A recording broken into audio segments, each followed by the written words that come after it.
Hello and welcome back to Quarter by Quarter, an NBA basketball talking podcast. I'm Sean Wick, and as always, I'm joined by Mitch Kobe. Say hello, Mitch. Hi. And we have a very special guest making his Quarter by Quarter debut, Liam Riggenbaugh. What's up, guys? Now I'm actually supposed to be on. All right, cool. Yeah, we're live and in color. He was stalling us. He was putting his camera on him because he was too self-absorbed. Yeah. But we're going to go over their standings, go over important storylines, as always. And then we're going to look at the big offseason additions, see how they're playing through the first quarter-ish, first 15. How many games has there been? Like 15, 20? I don't know. Something like that. I know the Cavs have played like 21 games. First quarter of the season-ish. We're already a quarter into the season. 15. We're going to look at how they are. And then we're going to do a trivia segment. We have each prepared 7 questions to ask each other. And it's playing for bragging rights, I guess. But we don't know the questions. We don't know how hard they are. We could have all had varying difficulties. But it should be fun. Let's jump right into it. Let's look at the NBA standings. The top teams on each are Oklahoma City Thunder and the Detroit Pistons. Two very different teams, really. Two younger teams, but they're kind of very different in the way they play. Oklahoma City Thunder is just like extremely good in every aspect. And then Detroit is just kind of like on this insane run right now where they've won 11 straight after they started 2-2 like after a loss. I think it was after a loss to the Cavs. And then they just go on this like insane run. And then Oklahoma City is just like the perfect team that you can ever assemble. Do I need to file one of those apology forms to JB Bickerstaff? Yeah, this is just what he does. I think you do. I wasn't familiar with your game. Well, I was. I've constantly said that I think he's a fine enough coach. He's just not a winning coach. And then this happens. Yeah. I think you might have to apologize. I think he's a good developmental coach. He's just not great at like. Well, look at this development. Look at Jalen Duren. Look at the Cavs though. They started out 15-0 last year, and then they go knocked out right in the semifinals. Well, JB Bickerstaff wasn't coaching that team. Yeah, no, I'm not saying that. I'm saying the winning in the regular season doesn't matter. Oh, okay. Besides for standings. Okay. Yeah, no, I'd 100% agree. Like, that's what my knock was always on JB Bickerstaff is like, he's good enough to take your bad team out of the cellar and like make you semi-relevant in like the grand landscape of the NBA, but he's not going to win anything in like April. He's also weird with development because I say he's a good developmental coach, and then you see like the growth of Evan Mobley since he's left, and it's only gotten better. Yeah. I think he was good at developing guards, but as soon as you get to centers, it's just meh. I don't think that it's Jalen Duren, right? Yes. I get him and Jaden Ivey. The Mr. Mog. He mogs every year. He mogs your favorite player, except Donovan Mitchell. He's a Evan Mobley type player that's just all of a sudden going to break out. But I do think he's probably, I don't know, maybe JB Bickerstaff eventually leaves and then we see him start doing better. And then we can call JB Bickerstaff the young big killer, He's just not great at developing bigs. Well, that's a great question do we see JB Bickerstaff as the long-term head coach for the Detroit Pistons? Will this be like a Cavs situation where they're a top team in the East, they're a contender, but they just fizzle out in the playoffs. They can't get it done. I think at the moment they're fine. I don't think the expectations for the Pistons is like high enough for him to be It definitely is like a bit of a reach, like having that discussion. But I just want to like put it out there. Whenever you have like a discussion on whether a coach should be like fired or not, there's some external background where it's like this team's way more talented and should be like pushing past where they are right now, or like. I don't know, they're just bad. Look at like Willie Green. Yeah. It's weird with bad teams too because changing the coach is really just like I don't know. It's like, here you go. People have complained about you for long enough. It's just doing something. It's like putting a Band-Aid on like a large gash on your leg. It's never like the coach's fault. Like Brooklyn's coach. Fine enough coach. Probably a pretty good coach when you watch him. He's just playing with the Brooklyn Nets to build around. So, what do you think, Liam? I don't got nothing. Okay. You got no opinion on coaches. Wow. I was his debut and he has I was trying to mess with the the levels over here. Like Kenny Atkinson. I think Kenny Atkinson was a great coach last year, but this year he hasn't looked great. Like I don't think he's like on the hot seat or anything, but he's definitely questionable when you're like I don't know about that he hasn't looked great this year. I think that obviously, not starting 15-0 is one thing, but like I think my problem is like watching the games. I see like Jared Allen not getting minutes when he's doing good, or just like I don't know, some things just don't flow right. I feel like he also has been trying to figure out this like this just extremely injured roster. I don't know, I get that to a certain extent, but then it's like I feel my biggest question has been like the big play. Like we've had it where Larry Nance Jr. came in and everyone was like, "Oh, this is a fix to the big problem we've had," and then we find out that he's really I don't want to say washed, but I mean it's seeming that way that he's fallen off. Shout out Revere High School. He cannot produce Larry Nance. And then Akron Bobcats AAU. Akron Bobcats. You have him. I don't know. They eventually were forced to push up Naquan Tomlin because he had a good game and then looked fine. Thomas Bryant, he's showed up a little bit. Shout out Naquan Tomlin, though. Like, you can't not look at him and say, wow, like he's playing solid backup center minutes, backup power forward minutes, and like he's actually like a decent replacement to come in for Mobley and Allen. I think my like problem right now is just the team doesn't feel like they have this like flow. They had a flow last year where it felt like they were like never laying down and just like. I really think it's Garland though. I think it is a big thing, but like when Garland was playing for the like game and a half that he played, the flow was just so incredibly good. It's also just like I don't know. They seem tired out there. They just do. Like, they've played a lot of games though. They've had Maybe a lot they're just of bored. Yeah, They've already done it all in the regular season. They lost the love of the game. We're so good. I mean, like we're sitting and talking about them like they're like a 500 record, but they're 10-5 and second in the East. It's like just the eyeball, like the eyeball test definitely is a little bit concerning, but and I see it, and I'm just a bit worried. The eyeball test that I do like is like the clutch games, where they have been able to come from behind, like in the fourth quarter. I feel like the thing with that though is it's also like a lot of times I do enjoy those clutch games, but it's against teams you shouldn't be down against. Yeah, like the game with they lost to the Raptors, but then there's games like what was the one they came back from? Heat. Heat. No, it wasn't the Heat. It wasn't the Heat. It was no. It was the Grizzlies. It was the Grizzlies. Everything's mixing together in this. It was the Grizzlies, and who did? You lose to a Celtics team that's a shell of itself. That one was a month ago. That one was bad. This Grizzlies one was weird too because the Grizzlies were up.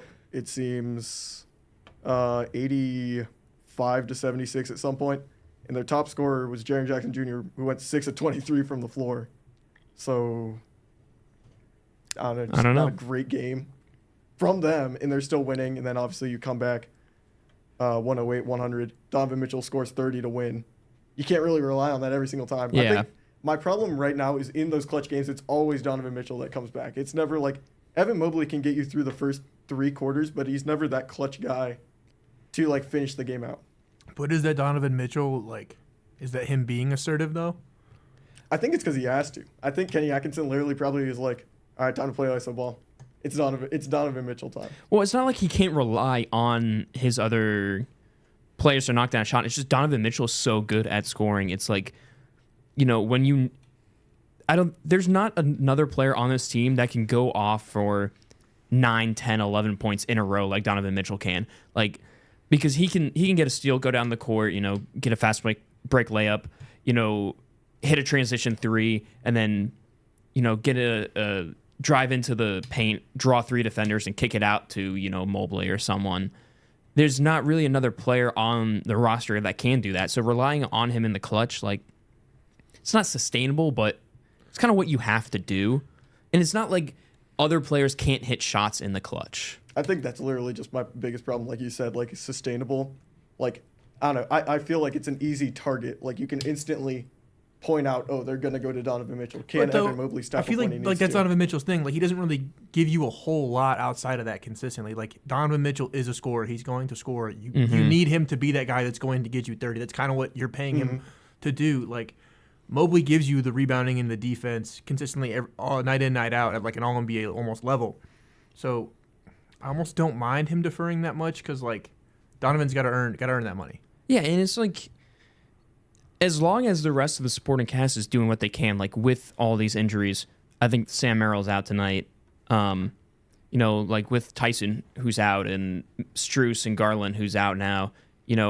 Kind of all these guys who have been a starter and can be like that number 2 scorer or number 3, I should say. Mobley's been that number 2 scorer really. You can't rely for Mitchell to go out there and have the same impact scoring 24 points on like 29 minutes. I think that's what he was last year, or like 30 minutes last year. You need him to be that volume scorer. And the fact that he can is the reason why the Cavs are 10-5 right now and not 6-9. I think it's just something to experiment with. I think that's my biggest problem with this team.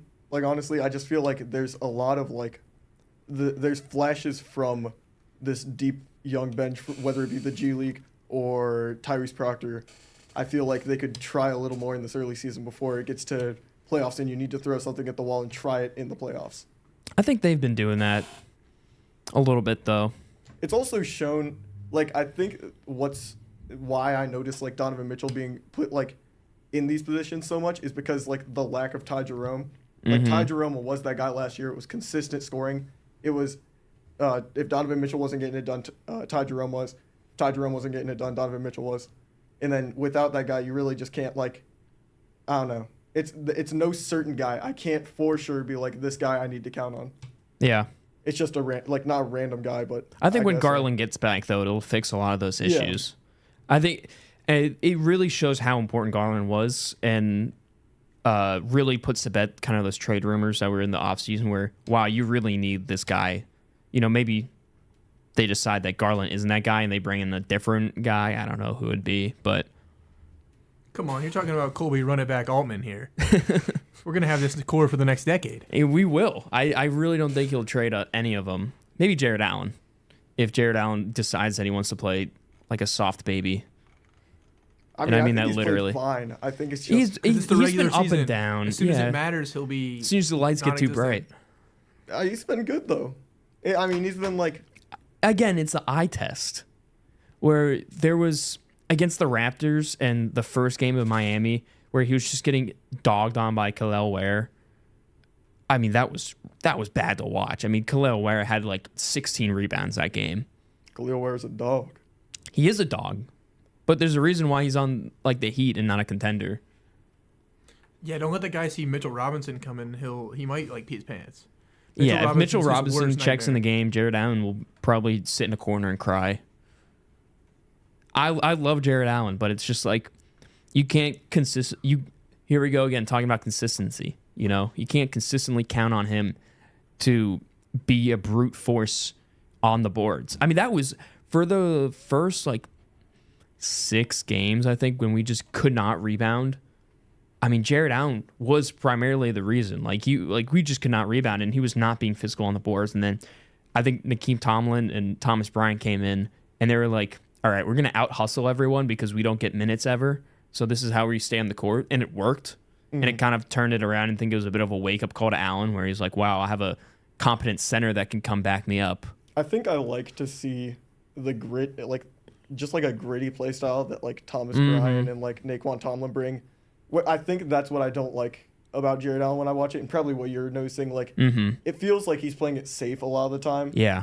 Where, like, obviously there is you want to be safe. You want to not injure anyone, where it's like you can play reckless. And I feel that's how Naquan Tomlin and Thomas Bryant play because they're trying to, like, show what they can do.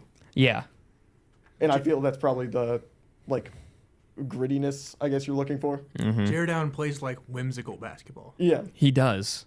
Like, when he, like, he has, like, his little tip-ins and stuff. It's so whimsical. It's great. Shaggy run. Yeah. His run. I love it. I imagine him like having catchphrases under his breath that he says to himself. I don't know if that's true. Gee Willikers. He seems like, the basket. Aw, shucks. It's Jared time. It's Jared The Fro time. put another one down. It's clobbering time as he like dunks it. This one's for Ohio. It was one of the worst nicknames the Cavs have ever tried to push. All right, there's been some really bad. I like the Frohio. I like Frohio, but there's a nickname that I can't say on the podcast that I miss pretty bad. For who?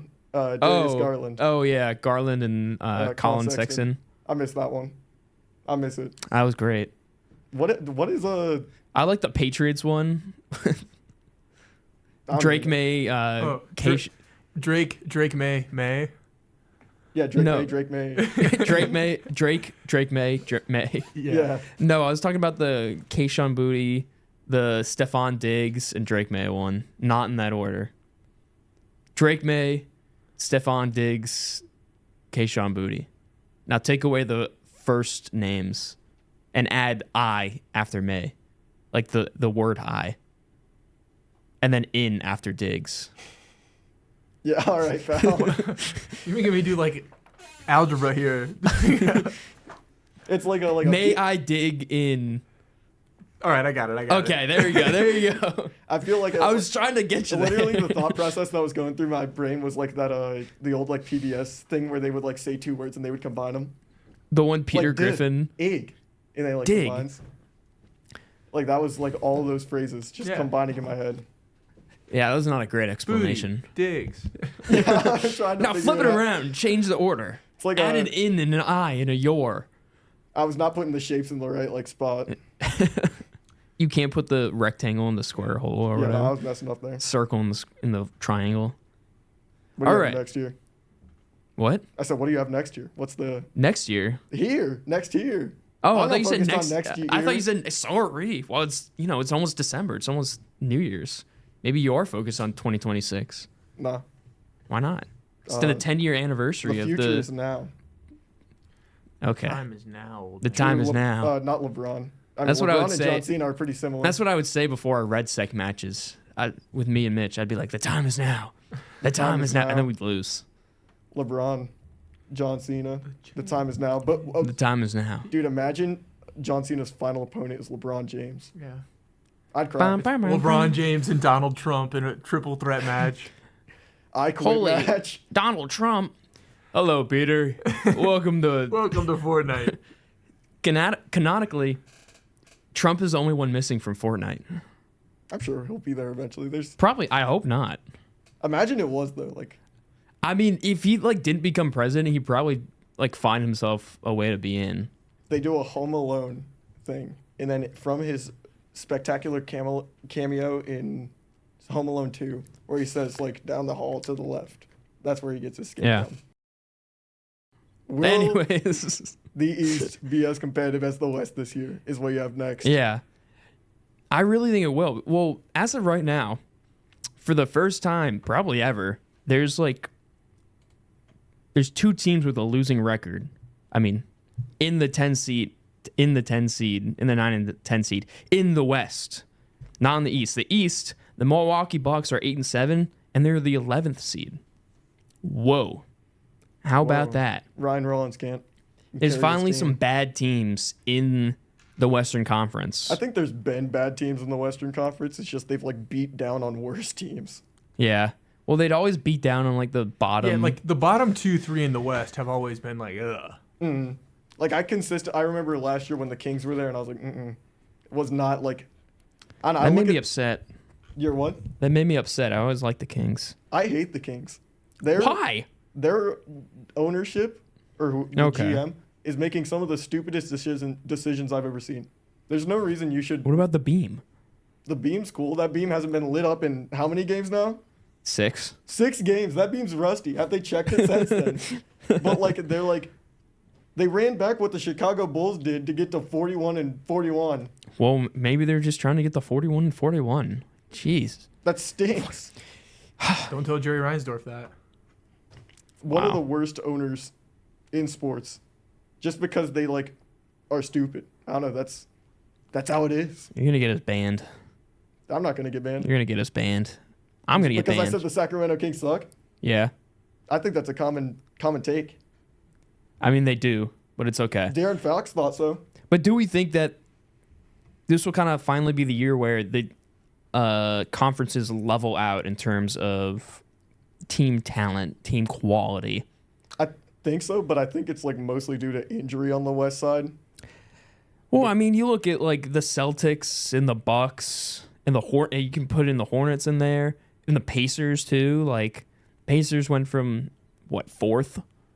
Now they're 1-13 and have lost the last 8, and they let up 123 points a game.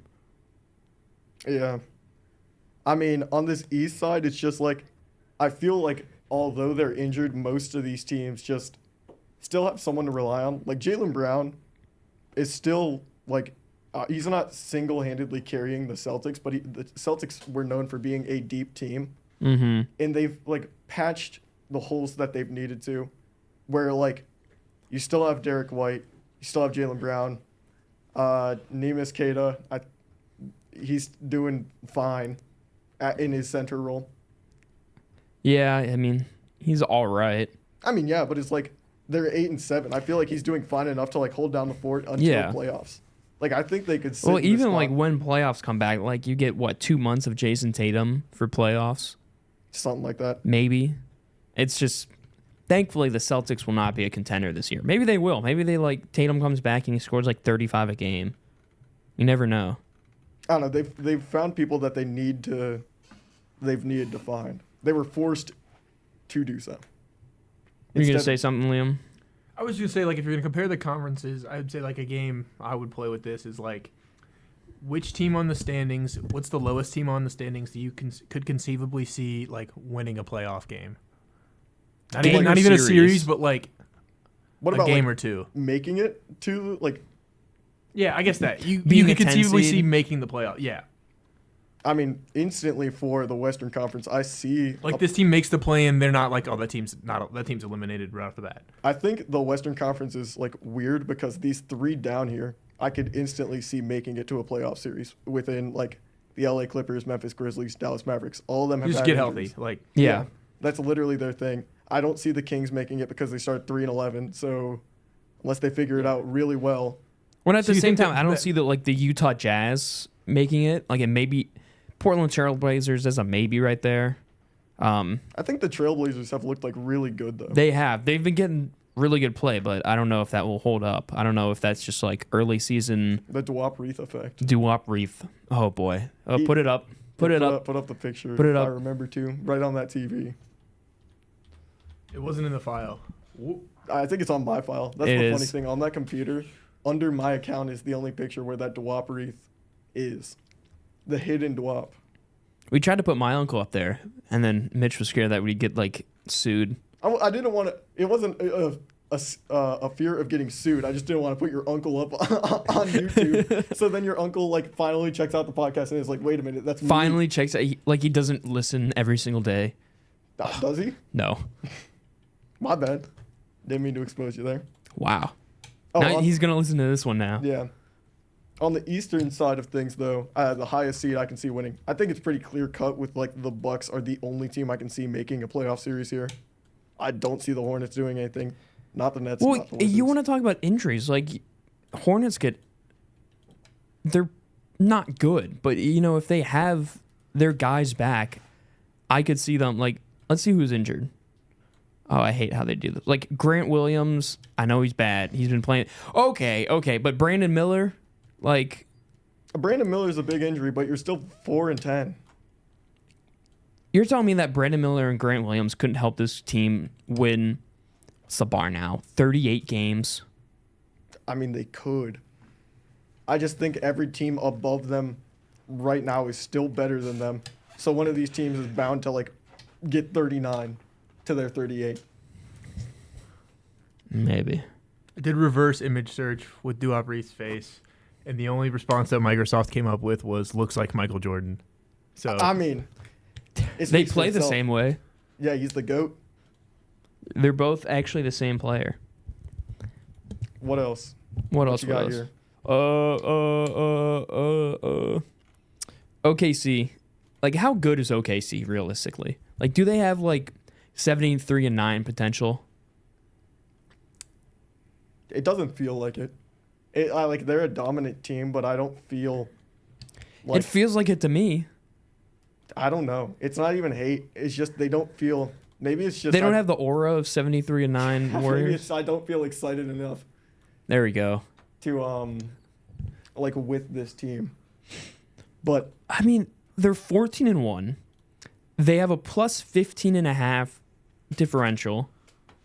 The only game they lost was by 2 points. They score 122 points a game, and they hold their opponents to 106. Sorry, whoa. And Jalen Williams, their second best player, hasn't even stepped foot on the court. it's just a very like not odd team that they're good. Obviously, it makes sense why they're good. It's just I haven't like you watch them and it doesn't feel like they're unstoppable. You know what I mean? Like when you were watching the 2016 Warriors go 73-9, it felt like they were unstoppable. Well, I think it's because they won like 22 games to start the year. It was also because they have that player that you pinpoint to. Like there wasn't a way to stop Steph Curry. Where I feel like Is there a way to stop Shai Gilgeous-Alexander? I haven't seen it yet, but I need more. Okay, evidence. look, there you go. But I've seen him put up stinkers. That's the thing. Obligatory ref comment. Just gonna throw that out there. I was gonna say, like, unless you pay the refs off more than the OKC pays them. That's the thing. I feel like I've always been on the side of I don't want to call him a foul merchant, whatever. I think he's a fine enough player without free throws. I just think his game is very infuriating. Boring. It's infuriating, infuriating. and boring. When you get to the fourth quarter and he has and you know what you're gonna see. Yeah. And you see the little bonus on the bottom of the scoreboard, and you know exactly what's going to happen on the next 3 possessions. Because I think the thing that annoys me most is I feel he could take over games without it. It's just he relies on it heavily without being like, I'm going to make this shot. Like the thing with Kobe, every single time I see someone be like, oh, actually Kobe plays quite similarly to Shai Gilgeous-Alexander. I feel like when Kobe did his foul baiting, he would jump into someone, yet still try and go for the shot. But when I see Shai go up for like a shot into someone, he just kind of throws the ball like up, There's no shot attempt really. And that's just my problem with foul baiting in general. I think it makes the game less fun to see. It's like the tush push, You're exactly right about foul baiting, and I 100% agree with you. But at the same time, these really aren't reasons why OKC doesn't look as dominant. Like they still have like that guy that will get you 30 a night, ethical or unethical. They have the best defense in the league. Now they have perimeter shooting too. And then again, Jalen Williams still hasn't played a game this season. Their second best player, who's on a $6 million contract, who's an all-NBA type player. Like it's still, and they'll like have a top 5 pick next year if the Clippers are this bad. I think literally my biggest problem is just the free throw thing. It doesn't feel dominant, but it should. Like, I feel like when Jalen Williams comes back, I'll be like, I'll like see it again. It will jog my memory to remember this team in the playoffs last year. Yeah. But also my thing is too, when they came to the finals, that Pacers team, who on paper shouldn't have brought them to 7 games, did. And I'll say it. If Tyrese Halliburton didn't go down, I think the Pacers probably would have won. I think that's just how momentum was shifting. So I still think they have something to prove. They do, and because they were putting up stinkers the entire playoff series. I mean, against the Nuggets, like they almost lost. But then again, you think back to 73-9 Warriors. I mean, obviously they lost that finals, and then they had to come back from down 3 games to 1 against the OKC. Mm-hmm. So it's like, you're never unbeatable as a team. So I just want to like put it into a relative kind of field here where it's like, okay, you have an MVP caliber player. You have an All-NBA caliber, second guy. Then you have 2 very good centers. And now you have a 6th man of the year candidate. And then you have Alex Caruso who's coming off the bench. And then you have the other Jalen Williams. And then you have Casey Wallace, Aaron Wiggins who come off the bench too. If you want to throw Isaiah Joe in there, and then you have Lou Dort, all these guys, they either are extremely good defensively and their offense is good enough to, play. They're not like liability. Yeah, they're not a liability on offense. They're not like Isaac Okoro, where you're just so bad offensively you can't be played. Or they have these players who are just so good offensively too and can make any shot. Like AJ Mitchell has like 18 points a game right now. 16 points a game, sorry. It's just I don't know how you beat this team. Literally just that dominant factor is the only thing. I still think they're my favorite to win the championship. They are. It's just the fact of the dominance I want to see out of them hasn't shown through yet. Like, I feel like when I watch Jokic, it's like, how do you stop that guy? And obviously, the way to stop him is make him play through his team, which is the problem with OKC, because if your plan is stop Shea, there's millions of other people that you can rely on. I think that's the thing. The team is dominant. I want to see Shea be dominant, and it's just, I don't really. You just don't like watching them. Yeah, I think that's pretty much it. Like, I don't. That's fair, I guess. I don't know. It's my whole thing with fouling, but I mean, you kind of sit there and just hope. Yeah, what can you do, you know? And it's been a thing for like ever. I think probably like last year, one of the first episodes we did was like things we didn't like, and that had to be something I brought up, where it was something where it's like. I think we both brought it up, actually. It's something you have to live with, but you can't change. Yeah. Where you're just like, all right, guess it is what it is. But it keeps going. OKC doesn't show any signs of slowing down. I think they'll probably. I don't think they're going to be above 70 wins, but I think they'll be in the 60s. I don't think that's not like a hot take or anything. Yeah, I think they'll get 70 and 10 or 70 and 12. I think that's what they'll get. I think that's realistic at the moment, unless they have like an absolute streak of just like. I think that's the thing. They're not going to pick up. Like, are they the Kansas City Chiefs of the NBA? I don't think so. I feel like the Chiefs are actually. I'm not going to say the Chiefs are actually skilled and that OKC isn't, but I feel people overhate on the Chiefs because they're like dominant. Like, I see the dominance there. Patrick Mahomes is a great quarterback. If people just hate it and want to say it's refs and whatever, where I can genuinely pinpoint times where it feels like Shea is just getting fed by the refs. I mean, you can pinpoint times that Patrick Mahomes was fed by the refs. Yeah, but I can also pinpoint times where it's like that's a dominant game and that's all him. Where I feel like no matter what Shea game, like a dominant Shea game you pull up, it's tainted by the free throws. I think that's just how it is. But you could find some. I get what you're saying though. Like, I'm not like I don't know. I'm not that big into NFL. Like, I don't know an exact stat, but like if you go find a 400+ yard game of Patrick Mahomes where he has like 80+% completion, you're not gonna be like, oh, they called DPI on all the plays he was missing. Like, I don't know. It's just something like that. Yeah. Okay. I get that analogy. What do you think, Liam? You think that they're?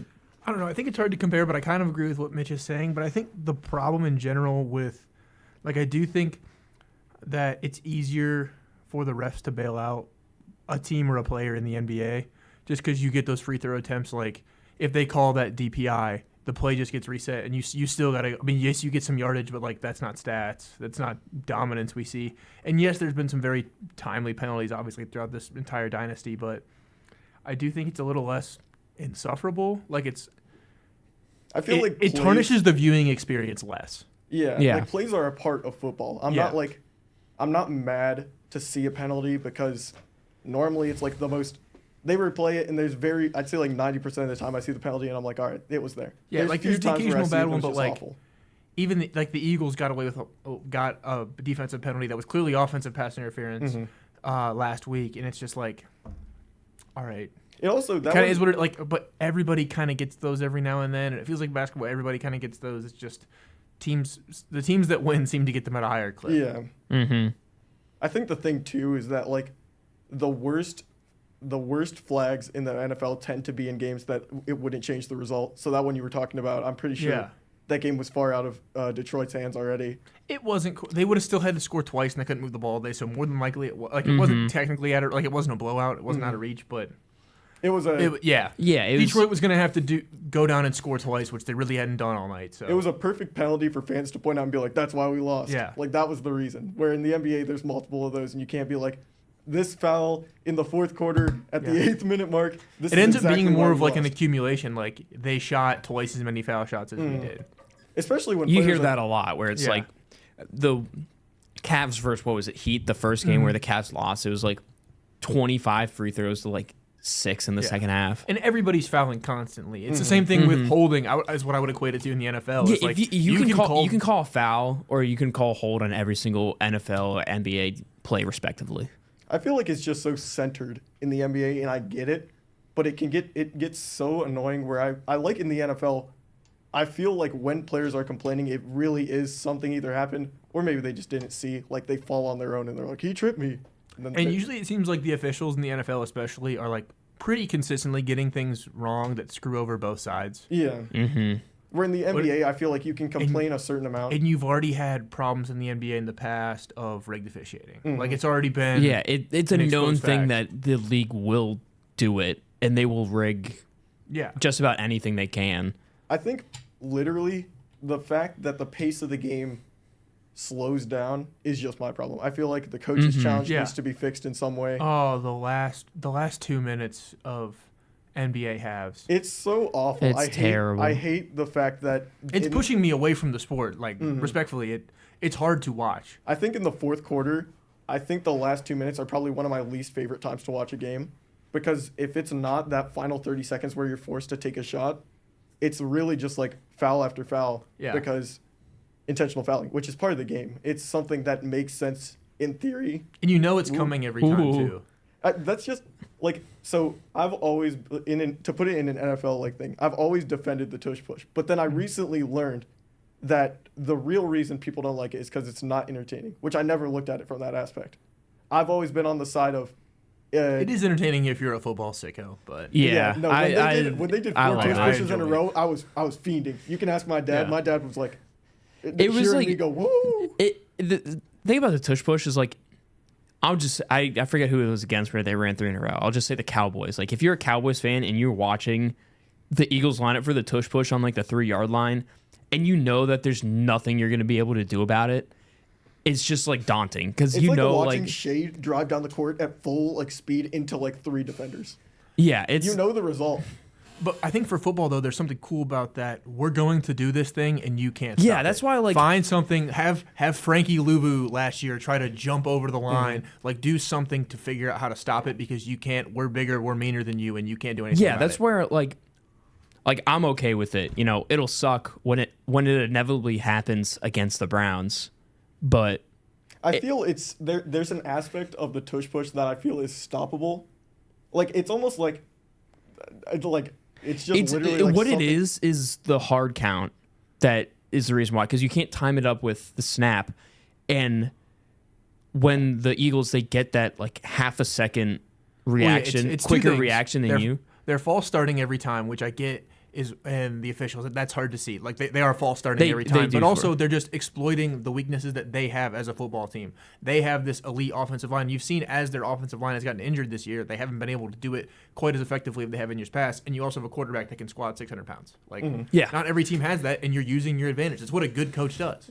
Yeah, and it just sucks for other people that they're going against to watch. I think the thing that the difference I have between a tush push and a foul bait is that a tush push is one play, which Thank you for keeping us on basketball, by the way. great transition by me. Yeah. I'm a give me cancer to medal. this show. No, I Just know, not talking it's about football. I want to do the same thing too, because like I'm a football meathead. I love drawing comparisons between sports because I think it I helps do people too. who It's don't. great. Yeah. I think it helps people who don't really have a grasp on like they're not watching every OKC game or whatever, but I don't know, they watch every Eagles game, so they can draw this comparison and I don't know, maybe it helps someone. But like I think the thing between a tush push and a foul bait is a tush push is however many seconds one play would take. Like how long would you say like time wise would one tush push take like from It's play not call? even. It's not even 2 seconds. Yeah, from snap to exactly. ball.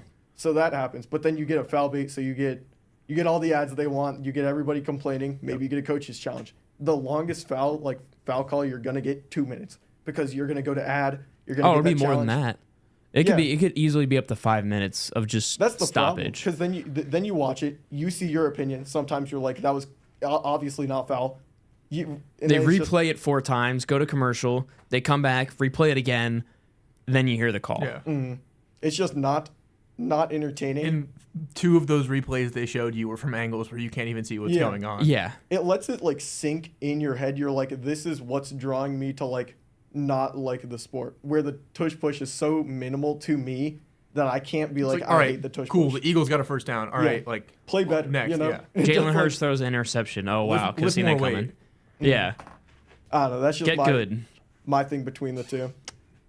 Every sport has that though. Every sport has their thing where it's I don't know. Everyone's gonna complain about it and whatnot. Everyone's gonna complain about something. I mean, I feel eventually, at least I hope, that something about the foul baiting gets done, because I feel like it's gotten to a point where it is like what could you? I think that the simplest solution is better officiating. You can tell the refs and say, hey, we're gonna, dumb down how much leeway we give to the offense, because they made it a rule that you can't foul bait, like 2 seasons ago or something, and it's just never enforced. Like, you can't jump into someone. I think you have to make it like a point of emphasis, and you just have to be like, all right, you do what the NFL does every year, where this is our point of emphasis. We're going to call it every single time it's there for the first 3 games to make sure teams stop doing it. Like they did like 2 years ago when Juwan Taylor from the Chiefs would just would just false start every play, and they're like, we're going to call it when he lines up a yard in the backfield. We're going to call that, and they did it for a couple games, and now nobody does it. Yeah, I think you have to just do it. You have to suck it up and just do it call the foul for 2 weeks. It's either calling or like even like I think like a fine after the game. If the refs just can't call it, you can be like, you don't get to ref NBA basketball. You get relegated. Like I don't know, there's no way you can't find someone who has a keen enough eye to be like, oh, they weren't touched. There's people in the MLB watching 100-mile-an-hour fastballs come right down, and they can tell if that's a strike or not. And they're getting graded on whether or not the pitch was whether it was inside or outside by 2 inches. Yeah, it's by like inches too. And like I remember like a TikTok I saw. It was like, look at this pitch. This one was like a strike on the outside, like kind of on the outside. It was like an inch or so in. They showed the next pitch, looked the exact same. It would have been the worst. Yeah, if you called it, history. Like it's like you can't get that in basketball. Yeah, that's just my thing. Like I don't know, it's just so like, and then there's times where it's like, I feel the rules bend so much that it just like, it's annoying. They just so heavily favor the offense, because that's what Adam Silver believes that people want to see is like amazing offense, and it sucks because if a defender doesn't get out of the offensive player's way, like. If the offensive player like shoves a shoulder into the defender and the defender doesn't get out of their way, that's a foul.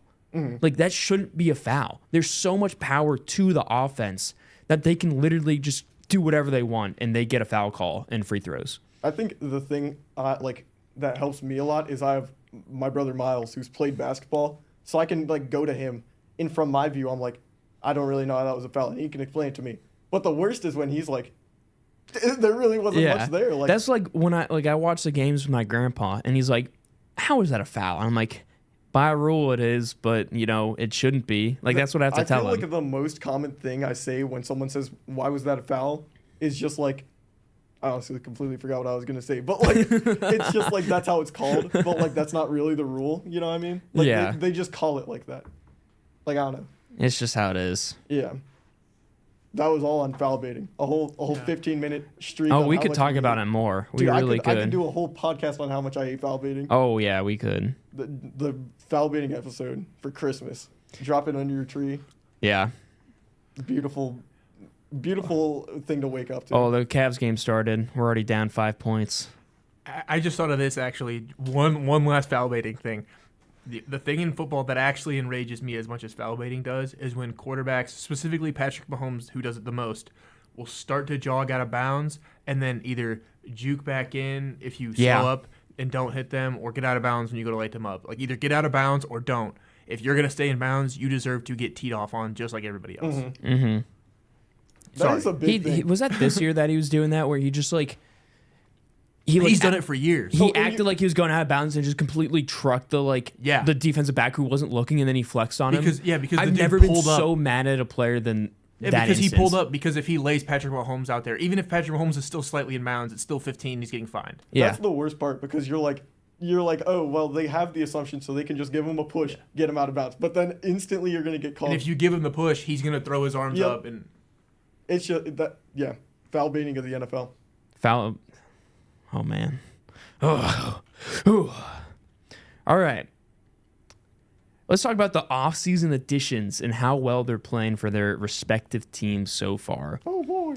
Do we want to just start with the biggest name, the KD trade for Jalen Green, and I don't even remember who it was for. It was a bunch of picks, right? It was Jalen Green. Wasn't like who's the one dude that was fighting with LeBron? It was a 7-team deal. Dylan Brooks. I couldn't remember his last name. I want to say Dylan Dennis. It was a 7-team trade, so it's hard to pinpoint like what you all get. The thing with the Suns is they got Kaman Malawak, Rasheer Fleming, Kobe Bria, which was the 10th pick, the 31st pick, and the 41st pick. You then get Jalen Green, obviously Dylan Brooks, Daquan Plowden. I'm not going to lie, my ball knowledge doesn't extend that far. I'm not really sure who he is. There we go. And then you get Thank you, Liam. 2026 second-round pick and a 2032 second-round pick. I was just looking at like the notable players because most of these players are just like I feel like it's important to be like, I feel like when you say like that, you can see how it all added together. Like, I don't know, maybe somebody watching this is like, how did they get that done without putting second-round picks? And then we mentioned the second-round picks, and they're like, oh, all right. Cash. Yeah, trying to like map out, like, especially when we get around NBA trade deadline season, like trying to figure out all like who's going to get traded for what feels like I'm doing a quadratic equation. Yeah. I love like NFL so much simpler. I love the one like tweet where the guy was like, NFL trade deadline is like, yeah, we'll trade our backup defensive end for a 5th and a 6th round pick for next year. And then NBA trade deadline is like, we'll trade our third best player for 8 first-round picks and 3 second-round picks. In non-consecutive years, yeah. In 2087. And I feel like trades in the NBA make a lot more sense to me than they do in the NFL, though. Because then you see, like, someone like, who was it recently? I think draft picks almost get valued more in the NFL, though. Yeah. Oh, they do. Because, like, you can have, like... A second-round pick means nothing in the NBA. You know, look at, like... Devontae Adams got traded for a third-round pick last year. Who? I'm trying to think of who I'm thinking of. Was it Jalen Ramsey? Or Jalen Ramsey was traded for no, it was what's his name? What is he? Micah Parsons. That's what I'm thinking of. Yeah. Micah Parsons got traded for like a bag of chips, in my opinion. I mean, it was 2 firsts, but yeah, I mean that's a generational. It's a guy at a premium position, probably. But also the second or third most important position in the sport. A first-round pick is so important in the NFL. Yes. Like it's so incredibly important. Like look at like a second-round pick turned into Carson Schwarzenegger, you know? Yeah. Or Quinshon Judkins. You know, it's like you don't know. And I don't know, the NFL draft is a lot more interesting than the NBA. Yeah, really, it just depends on who the draft picks, like whose hands they're in. Like the Raiders traded after the Khalil Mack and Amari Cooper deals years ago. They had 3 first-round picks in 1 year, and basically whiffed on all 3. Josh Jacobs was the best pick there, and you took him in the first round. He rushed for over 1,000 yards 3 times. The worst thing, and then they traded him away. Yeah, and then you or didn't he? He signed him for a 1-year extension and then trade him and then let him walk in free agency. Who was wasn't it? What did Jacoby Myers? He was traded for a 4th. That's what happened with the Browns too, with I believe. Well, you had the 1 year with Garrett and Njoku, which I guess was good, and then it was Baker. Was it Baker and Denzel in the same draft? No, Denzel. It was Denzel and Jabril Peppers in the same draft. 4th and a 6th for Jacoby Myers, and they swapped or the 6th was for a 7th. Yeah, it's just trades are so weird. So the difference. Oh wow, the Cavs are tied 9-9 now. Ooh. Sorry, they were down like 7-0. Anyway, the KD trade for Jalen Green. That's basically all you need to know. KD is averaging 26 points right now, 3.4 assists, 40% from 3. What's the Chet thing? 60% from 3 is OD hang pulls. 50% from Trey Ball is OD hang pulls. Something like that. If you know what I mean. And then he's shooting 51% from the floor. Jalen Green comes back from injury. Or he's out again. He's on my fantasy team. 4 to 6 weeks. 15.5 points, 2 rebounds, 2 assists. Obviously, the Rockets, for the meantime, are certainly happy with KD coming to their team, signing an extension. He's 37, but he doesn't seem to be slowing down really. This play style really works for an older player. Mm-hmm. Like he's not like a LeBron where he needs to adjust his play style. Like he's never been that guy that's gonna drive into you. He's gonna like methodically like come down the court, do a couple tweens, figure out what he's doing. Yeah, he's like a very get to your spot type of guy, like, and then pull up with a nice jumper. He's never like, never driving in with a signature dunk or something. Maybe a step back three here and there. Mm-hmm. You know, you can kick it out to him and he'll knock it down too. It's not something I can see him like. I don't know. I think he's fine age wise. I'm not worried about him slowing down or anything. Mm-hmm. So I do think the Rockets are winning this trade right now. Oh, easily. I think. Kaman Maluwak really. And they look like a very, very good team too. Mm-hmm. Like it started off a little bit rough. We touched on that, I think, in the first episode. Yeah. I mean, with the addition of Kaman Maluwak, it's something that's yet to be seen. So maybe we come down to this trade down the line. It's the most even trade of all time because Kaman Maluwak comes out and becomes Tyson Chandler too. I don't know. Yeah, you never know. But guess I don't know. Guess I don't know. On his own. Okay. And then we get to you have Chris Paul as the next one, which is I'm so sad. Yeah, he's just a little guy, man. I hate the Clippers. Yeah, I love Chris Paul. I love Chris Paul, but the fact that he has 5 DMPs already this year. Is he the most like underrated player of our generation? Stop it. We have Ryan Russillo and Ryan Russillo here in the studio with us today. Okay. We have just glazing Chris Paul. We have Bol. Bol is the most underrated player of our generation. Let that sink in. Thon Maker. JT Thor. JT Thor. Is JT Thor the next Steph Curry with a 40-inch vertical? 38-year-old Danny Green on the Cavs with Ricky Rubio. Garrett Temple. Anyway, Chris Paul. He really hasn't Chris done Paul. anything. This wasn't an addition where people thought it was going to everyone knew that it's like this is his last year and he just wanted to go back to the Clippers. Every year is Chris Paul's last year, it feels like. Well, he said it was his last year this year, so yeah. He'll be back. This guy's like Kiss. He's gonna just keep doing farewell tours until they stop giving him money. I got one more in me. He's gonna do the Vince Carter. He said, "I'm not done. I want a year where he's gonna drag DeAndre Jordan and Blake Griffin out of retirement. Is DeAndre Jordan retired, or is he still like his is weird because center number 8 on the Nuggets? No, people were trying to say he retired. He's retired, but I think he just didn't reach a deal. So technically, he's like a free agent. Retired. It's like he just never reached a deal. He's a free agent. Honestly, Chris Paul isn't even my biggest free agent acquisition by the Clippers. No, he's not mine either. It's Brook Lopez. It is. I totally forgot about Brook Lopez. Oh my gosh, that is completely on me. Zero ball knowledge. But yeah, Brook Lopez. Like, how about talk about developing your game? Like we talk about LeBron and people like that. He's the most changed player over their career in NBA history. Yeah, I'm probably wrong with that, but it feels like you honestly might be right. He's at least up there. The way he has transformed his game from being kind of just like the defensive big, like a defensive anchor on a team where you get rebounds, you have put back dunks, you can run the pick and roll, into a sharp shooter, like genuinely a sharp shooter and one of the best defenders in the league. Insanity. I mean, it's crazy. He went 5 years in the NBA without attempting a 3. And now look at him. Without attempting a 3. And now look at him. I don't know if you guys know this, but he was an all-star at one point. What year was that? 2012, 2013. I was going to say, it had to have been... This is something that... What team was he on then? The Brooklyn Nets. Okay, because he's their all-time... He's literally the greatest Brooklyn Net of all time. He's the greatest Brooklyn Net of all time. No. Dr. J. True. Not a Brooklyn Net. I'll get away on that technicality.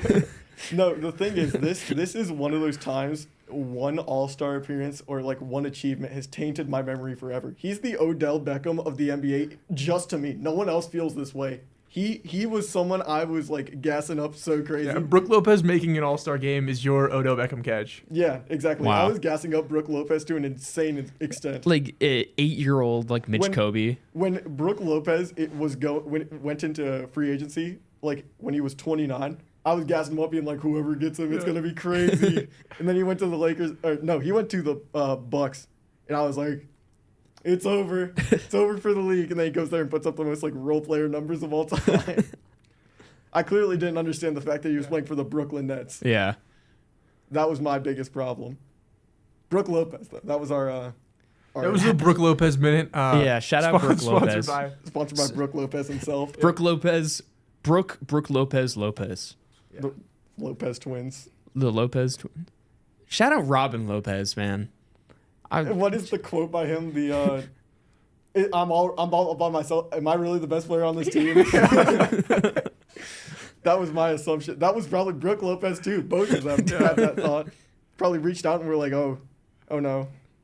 The Bulls are... Yeah, it's like, oh no, am I the best player on this team? What's our Marcus Smart? Another... We can jumble him with DeAndre Ayton. Wow. Marcus Smart is another gem of the past. Someone dusted off an old book and found Marcus Smart laying around in free agency. Yeah. The Lakers did. And I put him in there because I was watching the Lakers game while I was making this, and I was like, wow. Marcus Smart is playing meaningful minutes. Marcus Smart was someone I thought the Celtics were never going to move on from. Yeah. He felt like an integral piece, and then he just like was forgotten about. It was just the perfect time to get off a player. Like, like Guardians pitching, like they know exactly. Like the Celtics knew exactly when to offload Marcus Smart. It was just such a weird thing because he felt like a key piece of that team that they were just never going to move. He was there when they were like in the trenches too. Yeah, and then eventually they were just like, nope. Yeah. See ya, pal. Wow. I mean, right now he's averaging 2 steals a game. He's back to his he's never left his Defensive Player of the Year, by the way. Yep. I think people forget. Is he the last guard to be Defensive Player of the Year? I hope that wasn't anybody's trivia, but maybe you don't know. Maybe he's it looking is. up his next one right now. Yeah. He's like, I gotta find a replacement. No, I was gonna look at Defensive Player of the Years. He is. I think he was the last one since, like Jordan. I want to say no. Gary Payton. I think I'll say it. I don't. But like 90s era, because I don't think a guard won in the 2000s. I think Evan Mobley shouldn't have won. I think it should have been Dyson Daniels. Shut your mouth. I guess Kawhi Leonard's a forward, but like I would count him as like a non-traditional big winning it. Yeah. It's not like I would consider, like Kawhi's not a guard. Like I'm never like. He's obviously still a forward, but like the award is dominated by like traditional big men. Yeah. It's like the quarterback's always winning MVP. Yeah. Like I'm not like. Or defensive ends like always winning. Yeah, Gary Payton would have been the most recent 95, 96. Wow. Shout out Marcus Smart. I know you're listening. I know you're not listening, Mark Eaton, but he could be. Isn't he dead? Is he? I don't know. I just know he's goated on Bulls versus Lakers for the Sega Genesis. Oh, Mark Eaton is dead. Oh, yikes! I think Sidney Moncrief was a guard. I think so. Yep, shooting guard. Well, what year did he win Defensive Player of the Year? The 60s. Yeah. No. The 70s. 83, 84, and 82, 83. Come on now. Well, this is why I said the first Marcus Smart was the first one since. Yeah. The worst part about having unlimited ball knowledge is it doesn't extend back forever. Yeah. I go to the 2000s. So it is limited ball knowledge. Yeah. It's unlimited ball knowledge of like the year 2000 and like past. Like I could name you like a lot of all-stars from like 90s back, but there's so much like blind spot where like someone will name someone that was like genuinely like considered one of the best of their time back then. I'm just like, who are you talking about? Or like the worst part is I'll remember someone who really wasn't that good from like an insane like period of time. Like Paul Arizin is someone I like know the name of, but I could not tell you what he did, and he played in the 50s. I don't know why I know his name. To be fair, no one cares about the 50s. Hey, Paul Arizin was probably a dog. Let me tell you. All right. I'm looking this up right now. You can DeAndre Ayton and Miles Turner, two completely different stories here on new teams. Miles Turner looks terrible. His nickname was Poppin' Paul. Poppin' Paul? Can we bring back that nickname? That kind of rocks. His two nicknames were Pitchin' Paul and Poppin' Paul. That's better than Playoff P. And he's in the Hall of Fame, 10-time All-Star, 2-time scoring champ, 4-time All-NBA. He's on the 75th anniversary team. Paul Arizin was a dog. He also got 2 of his years that he was there. He was in military service. Is he mad Every single year he played in the NBA, he was an all-star. This guy was a dog. He only played 10 years? Wow. Two of them, Quentin's he was prime, out for Calm military. Jordan. What years was he out? 52, 53, So 53, Korea? 54. Dang. Came right back, made an all-star team. Wow. That's the type of stuff you don't get nowadays. All these NBA players don't want to go off to Iraq. All right, man. They don't want to die for their country. Anybody know the dude from the MLB? Was it Ted Williams was a fighter pilot. Ted Williams. He was one where people Pat Tillman. They remember him more for being just like the meanest person of all time, though, right? Like he was just like a hater, or was he? No, Ty Cobb's the one that was like a hater. They have the picture of him like drop kicking a catcher. That's the one, right? Yeah, Ty Cobb, bad person. Yeah, he's also a bad person. I'm looking up this drop kick. Maybe you could look. Yeah. Here, I'll Look up. try to find Ted Williams. Ty Cobb drop kick. Yeah, Is it's that what Ty you're looking Cobb's at? drop kick, and then you might be able to pull it up on that screen for our basketball podcast. Ted Williams drop kick. No, it's that's what I thought you were trying to make the point about. Ty Cobb. The search bar you guys can't see, but DeWap Reith was there, and now it's Ted Williams drop kick. DeWap Reith is always there. I don't. Why are we using Bing? It's the default browser. No, that first one. He's literally. That's just sliding. No, he goes It's in. just a That's festive just slide. a part of the I think game. do they have a picture of like when contact was made? There has to be. I'm not sure, but yeah. What is that book? The War. Hold on, let me put on my glasses. I don't know. Baseball's like one of the few sports I can think of where like The War on Base Pass. Oh, well, now I can't see. there's few legends of the past in like Let's see. other sports. There's got to be a smoother way to do that. Oh, I lost it. Oh, great. Sports fans, stay with us now. Stay with me now. Stay with us. We're just going to go back to WZIP. Our Not bad. a great first producing debut, Yeah. Oh, it's 39 degrees outside. Chat. just in case you're wondering. Stay warm, Yeah, please. stay warm. We'll was give you it? a big hug. Yeah. Mitch will. Whoa. Whoa now, Nelly. Yeah, no, but I don't know how we got on the topic of that. Paul Reason. Either way, So Norman Powell. Norman Powell, DeAndre Ayton, Miles Turner, some of the off-season additions on these very teams. Norman Powell's been playing pretty good for the Heat. he's been like very like under the radar because the Heat haven't been like. I mean, what's their record? 8-6. I mean, they're fine, but I don't know. He's not a loud player. Like you're not like. The Heat are so good, and it's all because of Norman Powell. It's just the Heat are like fine. Mm-hmm. And if you were to ask the average NBA player, they probably think it's still Tyler Hero, even though he's been out. So do with that what you will. Yeah. Who's the next player you want to go over? I mean, I was just like looking at the major ones. Drew Holiday for Anthony Simon. Neither of these players are doing that great. Anthony Simons has come off the bench in every single game he's played. Miles Turner looks bad. DeAndre Ayton, shout out. The Lakers finally got a center. He's actually been playing good. I hate you, Miles Turner. Let me say it. Just an absolute hater. He's a bum. There's no reason. Why do you do that to your team? Like, I hate the Pacers, but it's like you win a championship and then 7 days later, you re-sign to your rival team and then you start like trashing them on social media and like saying all these things about them. The funniest quote, I'm not going to say it's a quote, but something he said was that like Tyrese Halliburton's a tough guy on the court and he wouldn't back it up on the street. And I'm like, what does that mean? Like, nobody cares. You're in the NBA. I don't care if Tyrese Halliburton goes up on the street and I say something to him on the street and he doesn't back it up. He would be the nicest guy on the street. I'd love to hang out with Tyrese Halliburton. I was watching Starting Five the other day and he's playing Mario Party. Like, I'd hang out I with would Tyrese love to hang Halliburton. out with Tyrese Halliburton.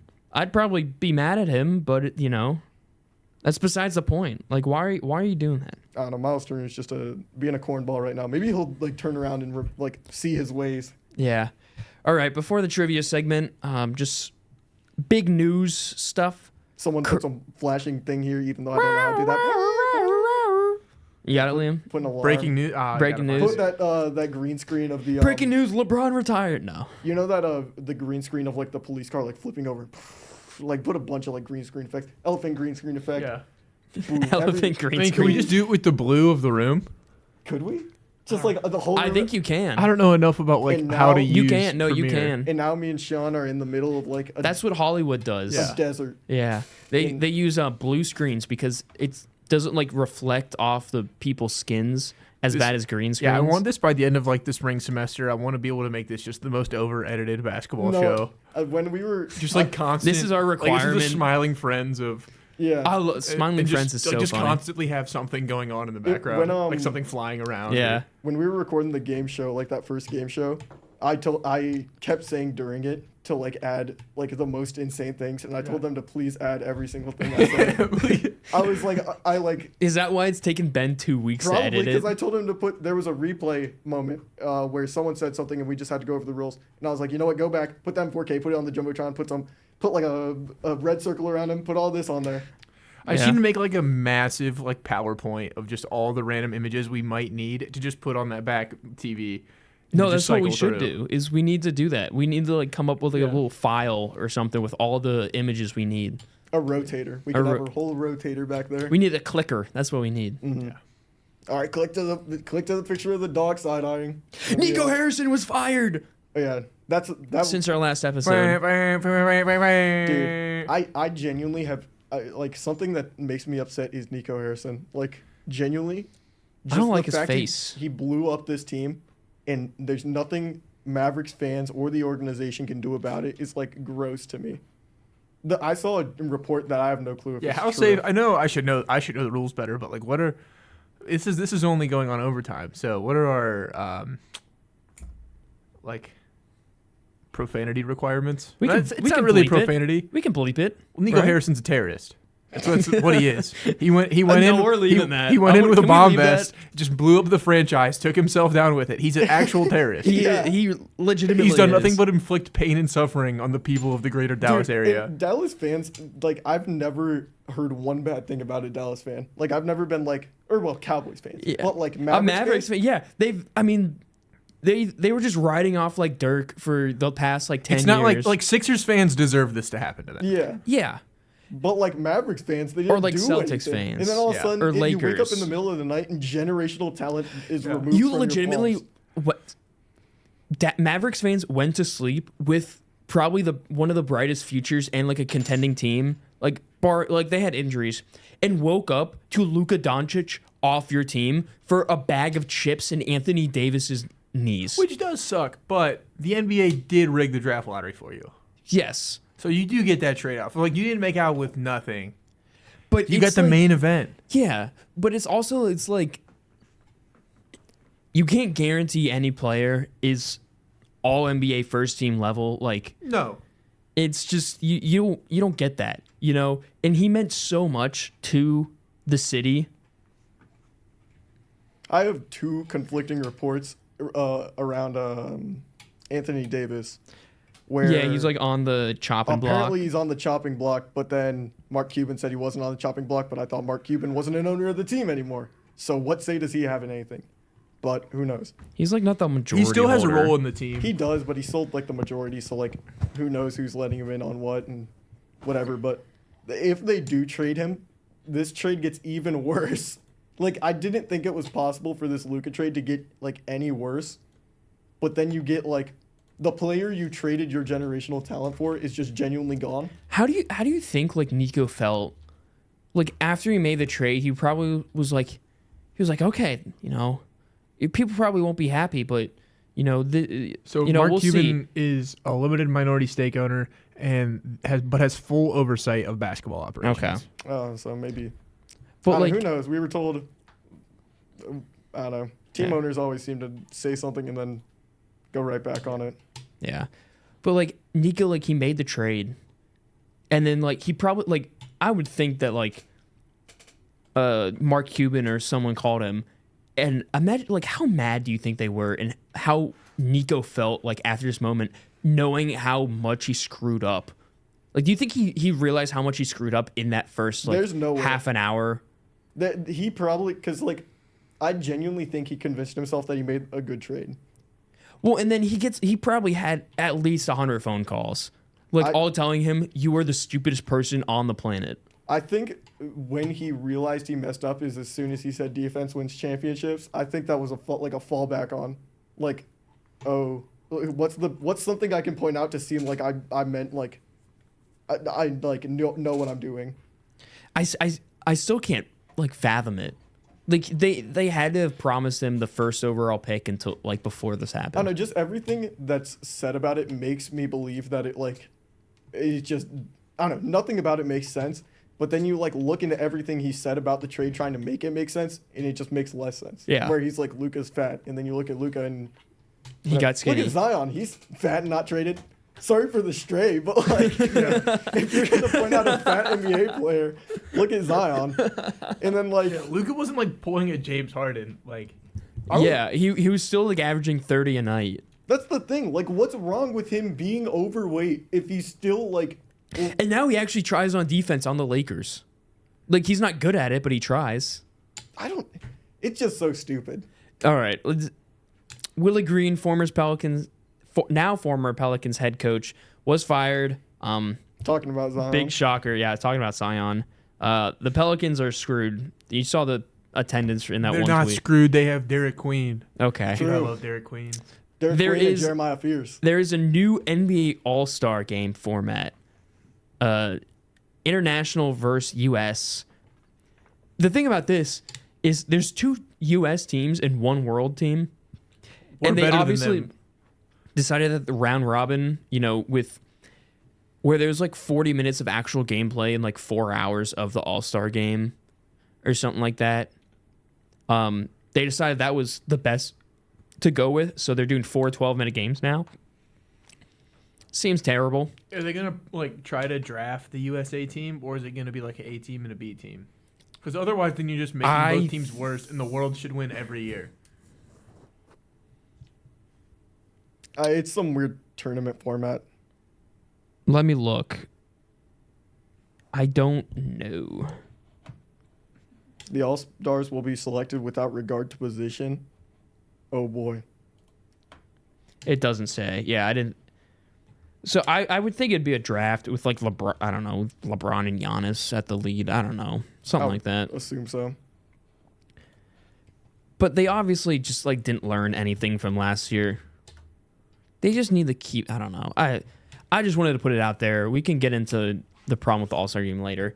How do we feel about the NBA in-season cup? I still don't care. Okay. You want to know what I think? I hate Adam the Silver will not get me to care. Yeah. I think I thought about it while I was watching an NBA Cup game, and I think my biggest problems, emphasis on Z, like S, the like tournament standings make 0 sense, groupings make 0 sense. Why aren't the games played all back to back? Because I forget that the cup even exists half the time. And then you get blinded by the bright red court. Yeah, the court things suck. Family Guy's playing on the Celtics court because people were bored. You see that one? Someone was like, "Man, this Celtics game boring," and then they retweeted their own thing and green screened Family Guy underneath the court, and they were like, "This is more like it." That like, I don't know. The courts stink. The finals game doesn't count. I don't know what the schedule is ever. Yeah. I think that's all right. I could get into it more, but like that was what I thought off. There's just nothing like appealing about it. It's like, oh wow, okay. It's a cup. Was it who's the guy that's undefeated right now? Darvin Ham. Yep. That's what's interesting. Can we name it the Darvin Ham? Darvin Ham Memorial NBA Cup. Oh, that would be awesome. Just so Darvin Ham can be like, wait guys, I'm still alive. It's Darvin Ham and is it Torian Prince who's undefeated right now? I think so. Or is it not just Takeover Torian? Wait, is it Bobby Portis? I think it might be Bobby. Portis, because Jonas Valanciunas is the highest scorer. Doc Rivers too? Like, is he not also undefeated? No, because Doc Rivers wasn't on the Lakers or did the Lakers win? I can't even tell you who won. That's the problem. Last year it had to be the Bucks, right? I think so. It was the Bucks. It was the Lakers the first year, then the Bucks. Because this is the third year of it. Nobody cares either. Like, literally no one. You ask anyone, it's whatever. In the NBA players, I know they're not like... I bet you the league probably went to ask them and be like, hey, please say nice things about it. But when they say something, it's the most baseless thing of all time. They're like, what do you feel about the NBA Cup? And they're like, we're just going to play it like it's a normal game. Yeah. And I'm like... It is Torian Prince. Okay. My goat. Are we ready to move on to trivia? Let's start some trivia. Let's start with some trivia. I was thinking that we just kind of go one at a time around, or we can do everyone does all 7 of theirs at the same time? Like, I think we could probably just do one. I think it might get One at a time? All right. All right. Who's going first? You get to go first, Liam. You're the guest. All right. All right, everybody All right. So do I need to do I have my questions in number order? Should I start out with like the easiest, like what I deem is the easiest one, or? I was just going to go in order. Yeah, go whatever way you feel. All right. I'll just go in my order. All right. Name this player who played from 2008 to 2019, again in 2021, based on their career path. Jazz, Wolves, Nuggets, Grizzlies, Kings, and then in 2021 they played for G League Ignite. What was it? So what did it start with? Jazz? So basically from 08 to 19, Jazz, Wolves, Nuggets, Grizzlies, Kings. Oh. Jazz, Wolves, Nuggets. Probably most notably for the Kings. Okay. So ended his career on the Kings, though. No, G League Ignite. G League Ignite. That's what I mean, but his yeah. last, and I'm not counting His G League. last NBA. I just thought that was funny when I was pulling it back up. What was the last year, 2018, I'm not looking 2019? it up. Yep. I'm putting the teams down. Jazz, Wolves, Nuggets, Grizzlies. I should have put the camera on me when I was asking the question. That was dumb. Just smile at the camera, like turn and smile. I kept thinking, I keep wanting to say DeMarcus Cousins, but that's just not it. All right, so I have it in order: Jazz, Wolves, Nuggets, Grizzlies, Kings. Yep. Did he ever make an All-Star team? No. All right, Oh, man. I don't have this good of a ball knowledge. If it helps, they have relation to the state of Ohio. Kings. Oh, man. There's no Trailblazers, so it can't be CJ McCollum. Let that sink in. Stay with me now. I believe he played with CJ McCollum in high school. That doesn't help me. I just know CJ McCollum was in Ohio. They at least played at the same school. I don't know if it's the same time. Who would come back for G League Ignite? That's what I don't know who went to high school here. Do you want the high school? Yeah, it's Glen Oak. Like yeah, CJ I knew it was like somewhere. I don't know NBA players. You give up? Yeah. Yeah. Costa Koufis, Buckeye legend as well. I was not. Oh, dude, I love Costa Koufis. I would use him in 2K Blacktop all the time. See, if you said Kings in like, if that's you why I were to said say Kings most notably, because like that's who I most associate Costa Koufis with playing. The thing with. was, if I was it not was getting just that like ever. a Kings associate question, he would have popped in my You- mind. you But probably all could've- 5 of those, I was bouncing between. I said Ricky Rubio. You said, like in my head, and you were Yeah. like Ohio, and I was like, all right, You probably could have spelled out his name, and I wouldn't have gone there. okay. All right, Mitch, you're next. Oh, mine now. Let me pull up the notes out. Oh man. I came up with a lot of these. Like, Fair warning, I think my next one's the easiest one. If you guys don't get this, So you can't call yourself balling. Who's the all-time leading scorer in the NBA? a lot of these questions I came up with. Like, I was sleeping, and I was like, Mine are like more generic, but also like kind of hard. So I the don't know. question I have is, who made the first NBA three? Oh, Bonus points if you name when the 3-point line was introduced. Isn't it the was it early introduced in 80s? 82, 83 season? 81, 82. Is it 80, 81. No, 79, 80? 79. Okay. October 12th, 1979 was when the first NBA three-pointer was made. I think I know this one, but I don't know this Made one. by a member of the Boston Celtics. Was it Larry Bird? No. No, I don't have a deep bag. I think I might just give you guys this one like right now because I didn't even know this. Like, not that I'm like, oh, I'm such Give a Liam. I'm not gonna get this. Liam, you got a shot at it. If you want to take it. I don't. He has the most generic name of all time. You want me to just give it? Yeah, just give it. Chris Ford. Yeah. Yeah. Would have never got That's that. the thing. I thought it was interesting because I was like, the three-pointer is such like an integral piece that I would have expected. You could have held a gun to my head and asked me if Chris Ford was an NBA player. And Yeah, I don't know if I would have got it right. The thing was, I probably would have been like, probably that's such a generic name. Like that sounds like made up. Someone auto-genned Chris Ford. Like he didn't actually make it. They just had to pinpoint it on someone, and it was him. So that's who it was, Chris Ford, on October 12th, 1979, in a game against the Celtics. All right. There is footage of it too. Against the Celtics or On the Celtics. my Okay. bad. Against the Rockets. were they the Rockets? It says Houston Rockets. Okay. I mean, the AI overview is what's giving it to me. Oh man. Oh, we can't trust them now. Yeah. Hold on now. Stay with me now. NBA.com is saying it was him. Okay. We'll The believe same it. year Larry Bird and Magic Johnson debuted. I'm watching I can't watch the 3-point. All right. My question.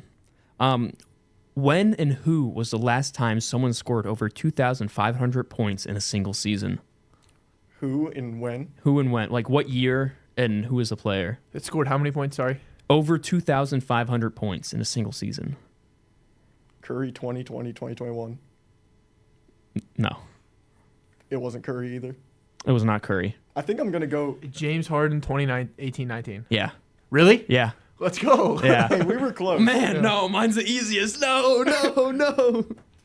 I thought that Curry season. I thought that was. I just had to think of just There an was, ultimate who doesn't share the ball. He like barely got it too, and he like didn't play that many games. So I was like, okay, you guys aren't gonna get that. You're gonna go back. Because that was also like peak D'Antoni Rockets where they were just like the mist. And I was like we're looking gonna on shoot the ball immediately every like possession. Basketball Reference like had the whole list, and I was like going through it. And the last one before that was like, it was like Michael Jordan or something.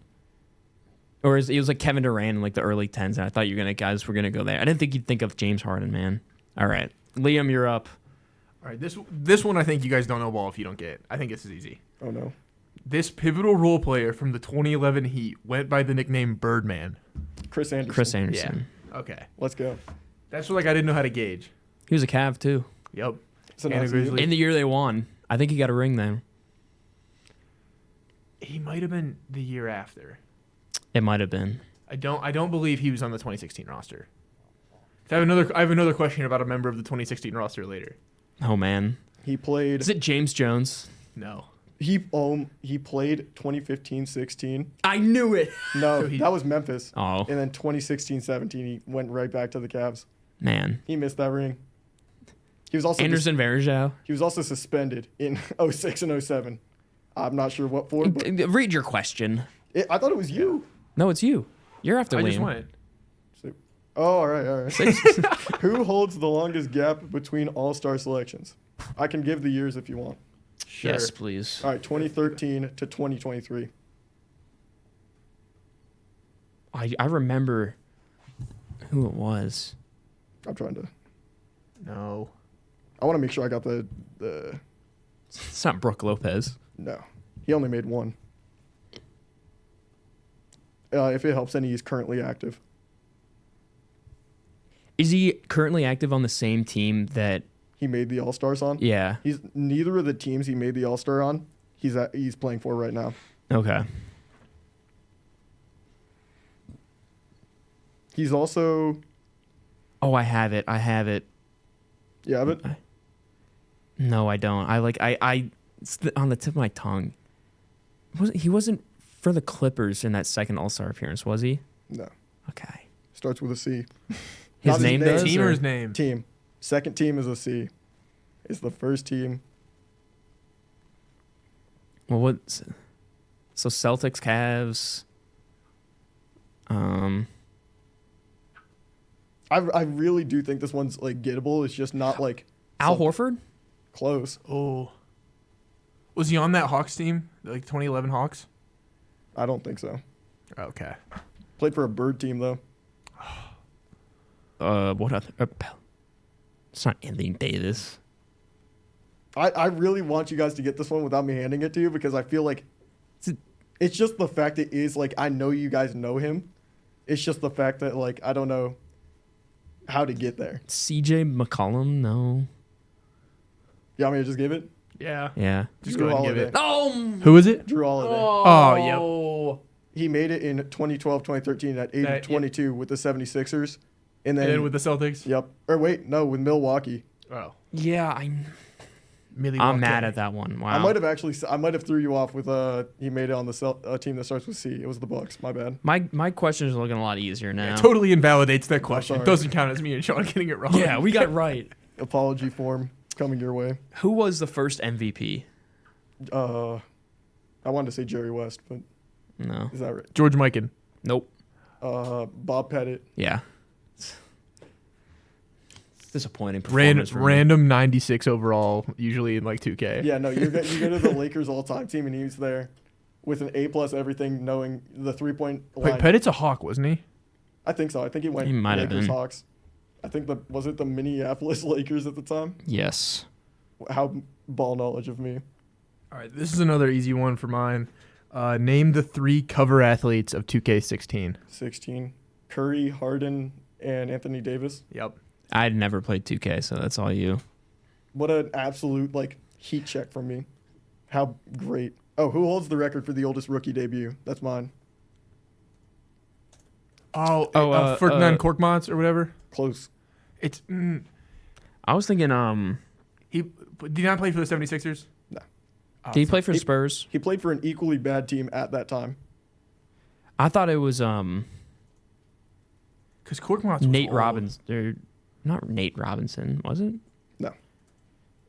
So Arvydas Sabonis would be pretty old. he was old, but he wasn't him. This guy, I know him, but it's more so for being like bad. I didn't realize he was this old when he made his debut. I'm not looking it up. I'm just Older than Arvydas Sabonis and Korkmaz. You can guess the age too, I guess. Or I can just give it to you. Either or. How old was he? 35. Jeez. On November 2nd, 2012. He played 4 seasons, if that helps any. Full seasons, it says here, so I'm guessing he never missed a game. What team was it? Do you want the team? Yeah. New York Knicks. He's a player that as soon as I think of the Carmelo era, like he is there. Like What was I his do name? think Like of him. Tim Curry or something? No, Eddie Curry. I think Eddie is who you're Curry, thinking of. yeah. But it was not Eddie Curry. Tim Curry is the guy who played it in the original. It. Yeah, I realized that. I can give it to you guys whenever. You ain't got Pablo Prigioni. I was Yep. not getting that. I've heard. It's okay. Not yep as in like I know it. Yep as in I've heard that name. I've did never not heard know that name, 'cause I'm I was not gonna interested. lie. I was like, oh, who would that be? And apparently there's another one. I think it's a Nat Hickey, who apparently at age like 47 did it. But that was in the 40s, and there's no way I was gonna put that there because I didn't feel that was fair. It says Nat Hickey here. He was 46 in 1947-48. I feel like that was like a bailout, and he probably played a minute in that game. Also, when you look it up, the AI overview instantly gives you Pablo Prigioni. Shout out, big Shout out. Pab. Yeah, my questions suck compared to your. I severely underestimated the amount of ball knowledge. Who led the league in rebounds from 2005 to 2010? 2005 to 2010, you said? Yeah. Tyson Chandler, No. Ben Wallace. No. I don't know, 5 to 10 is like an odd period of time that It's I'm 5 like, years. Tim Duncan? No. It won't be Shaq. No. Alonzo Mourning. No. We gotta put music in the background for this An segment. elite rebounder is the problem. Like, I can't think of an elite rebounder from like. It's not KG, is it? No. There's no way it's LeBron, right? No. Who was winning here? The Celtic. Big Perk. It's not Big Perk. Teddy Perk. That was just I didn't really think that, but I wanted to put it out there. While taking ibuprofen. Why take an ibuprofen when you could have a Big Perk? It's no team was like dominant. You guys are gonna be mad when I tell you this, I'm even if you gonna get be it. mad. It had to be an all-star. There's no way he wasn't Oh, he was an all-star. all-star. Oh, was it a center? Yao Ming. Yeah. No. Damn. That's got to get cut out. A center. Though. No, we're keeping that. Oh, I'm gonna be so mad. Do you want to know? I think you should probably give it so I don't sit here thinking for like ages. It's Dwight Howard. Oh my. I was going to say Dwight Howard. I Dude, swear it's I was such a going to say name. Dwight Howard, and I was like, He's I was trying to another- think of the year Dwight Howard got drafted, and I It was was like, 04. for some reason I was thinking he was 06, so I was like, it can't be Dwight Howard. It's a Yeah. forgotten It's a lack name. of ball knowledge on my part. It was so It's like I if did- LeBron was the answer, and I'm just like. he oh. led the league in from 2005, 2006, each year up until 2009, 2010. It's just a spot I completely glossed over. Yeah, wow, I can't believe you guys didn't get that one. It was so easy that I couldn't get it. It's like when you throw a changeup. Yeah, I threw a change up at you guys. Wow. It's also I just completely forgot who Dwight Howard was. Liam, you're back up. All right. Name the only current NBA player in the top 5 all-time by 3-point percentage, according to Basketball Reference. Curry, It's not Curry. Peyton Pritchard. Wait, can you say the question again? So basically, the only current NBA player who is on the all-time top 5 is in the all-time top 5 for 3-point percentage. Is there Okay. a amount One of current shots player. they could take? Like, did they have to take a certain amount of shots? There was a minimum on Basketball Reference, but I forget what it was. All right, Like so it's not somebody who like only shot that's one. what I was thinking. Yeah. I was like, am I gonna have to name a center? No, it's Yeah. it's a legitimate shooter. I feel like it's Dame? C.J. McCollum. Oh, the way slowly look up. You guys are not close. Not Oh close. man, Torian Prince, Klay Thompson. The worst part. Sam Merrill. Wait, no, AJ Green. I thought AJ Green was going to be an absolute heater. Has he made an All-Star team before? I don't think so. Oh man, But he's a shooter. Kevin Herter. That's a closer guess. Kyle Oh. Korver. He's not current. he's not active. You're in the right genre of player. White Just guy. white boy that shoots the rock. Yeah, white guard that shoots a ton. Sam Merrill. I guess that. I didn't know you guessed it. I Oh, must dude, I've been on me the whole time. Whoops. We've been talking to a ghost. making me Have you actually been on mute? No, not the whole time. Just the time throughout when I asked that question. Duncan Robinson. Okay, ask the question again one more time.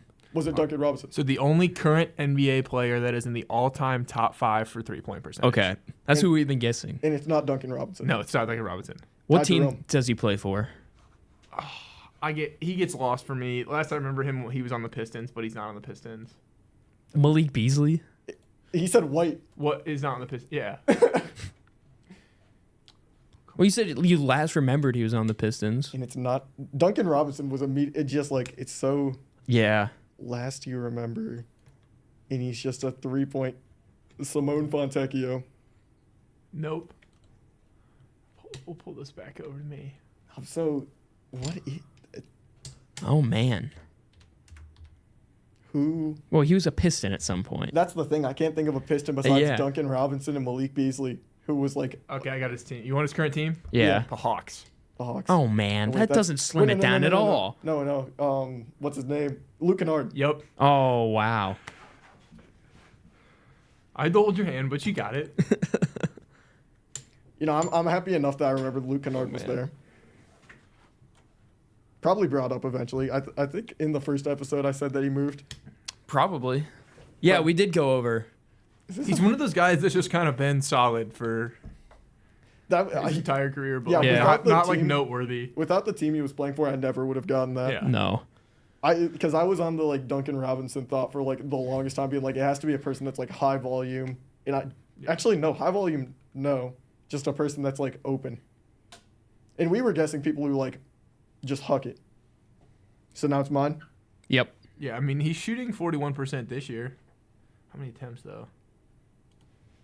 He also he always has the scariest face on a NBA thing. Oh, yeah, no, he looks like a serial killer. He has his He's eyes wide open. Yeah. It's something that will jump scare you. You're watching TV, kick Yeah. back, and they boom. All right. Who was the first international player to be drafted first overall? Hakeem? No. I think it was. I want to give the year will be my hint. Okay. If you guys want that now, I can. Yeah, pull it up. just go ahead and hit me with it. It was. It's gonna be he was born in Canada or something. someone- 1978. I also have another hint if you want that one. Sure. He's the dad of a current NBA player. Arvydas Sabonis. Nope. Because he wouldn't come over, so I don't think he was drafted first overall. The dad of a current player.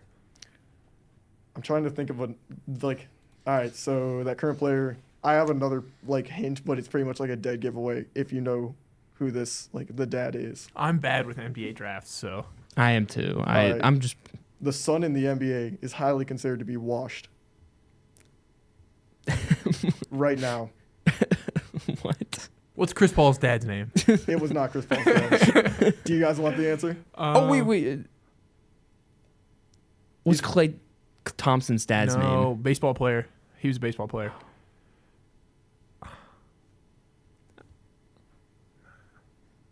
Why do I keep thinking of Gary Payton? Gary Payton's not from another country. It's Gary Payton II. Maybe he is.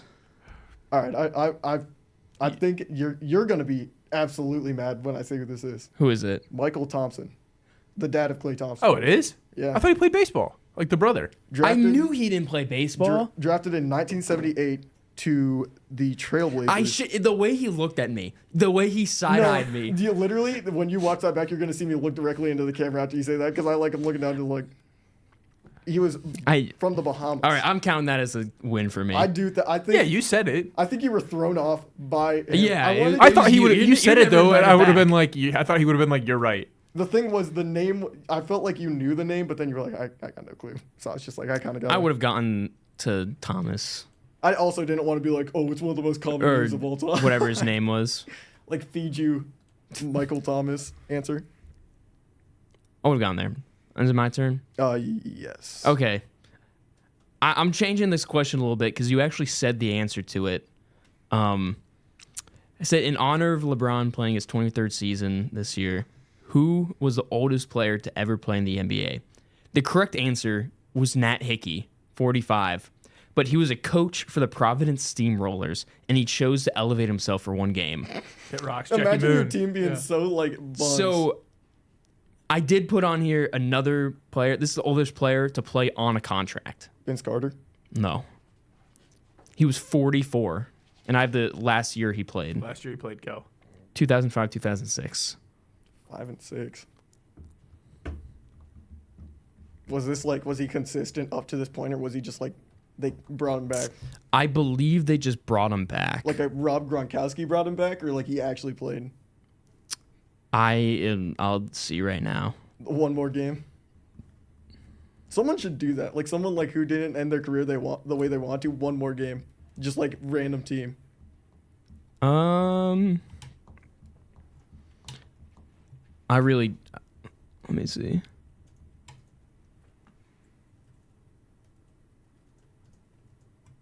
He did not play. So he was just on the team. He played 5 games. That's what I mean. Ooh. I don't think I'm gonna get this one. I'm not. I'm looking it up. I'll just tell you. It's Kevin Willis. I would have never got that. Yeah. He was... Father of Matt Willis? Yeah. Why You can didn't see he the tell us resemblance. He was drafted by the Atlanta Hawks in 1984. Played with them for 10 years. He was an NBA champion in 2003. Made an all-star team, all-NBA third team.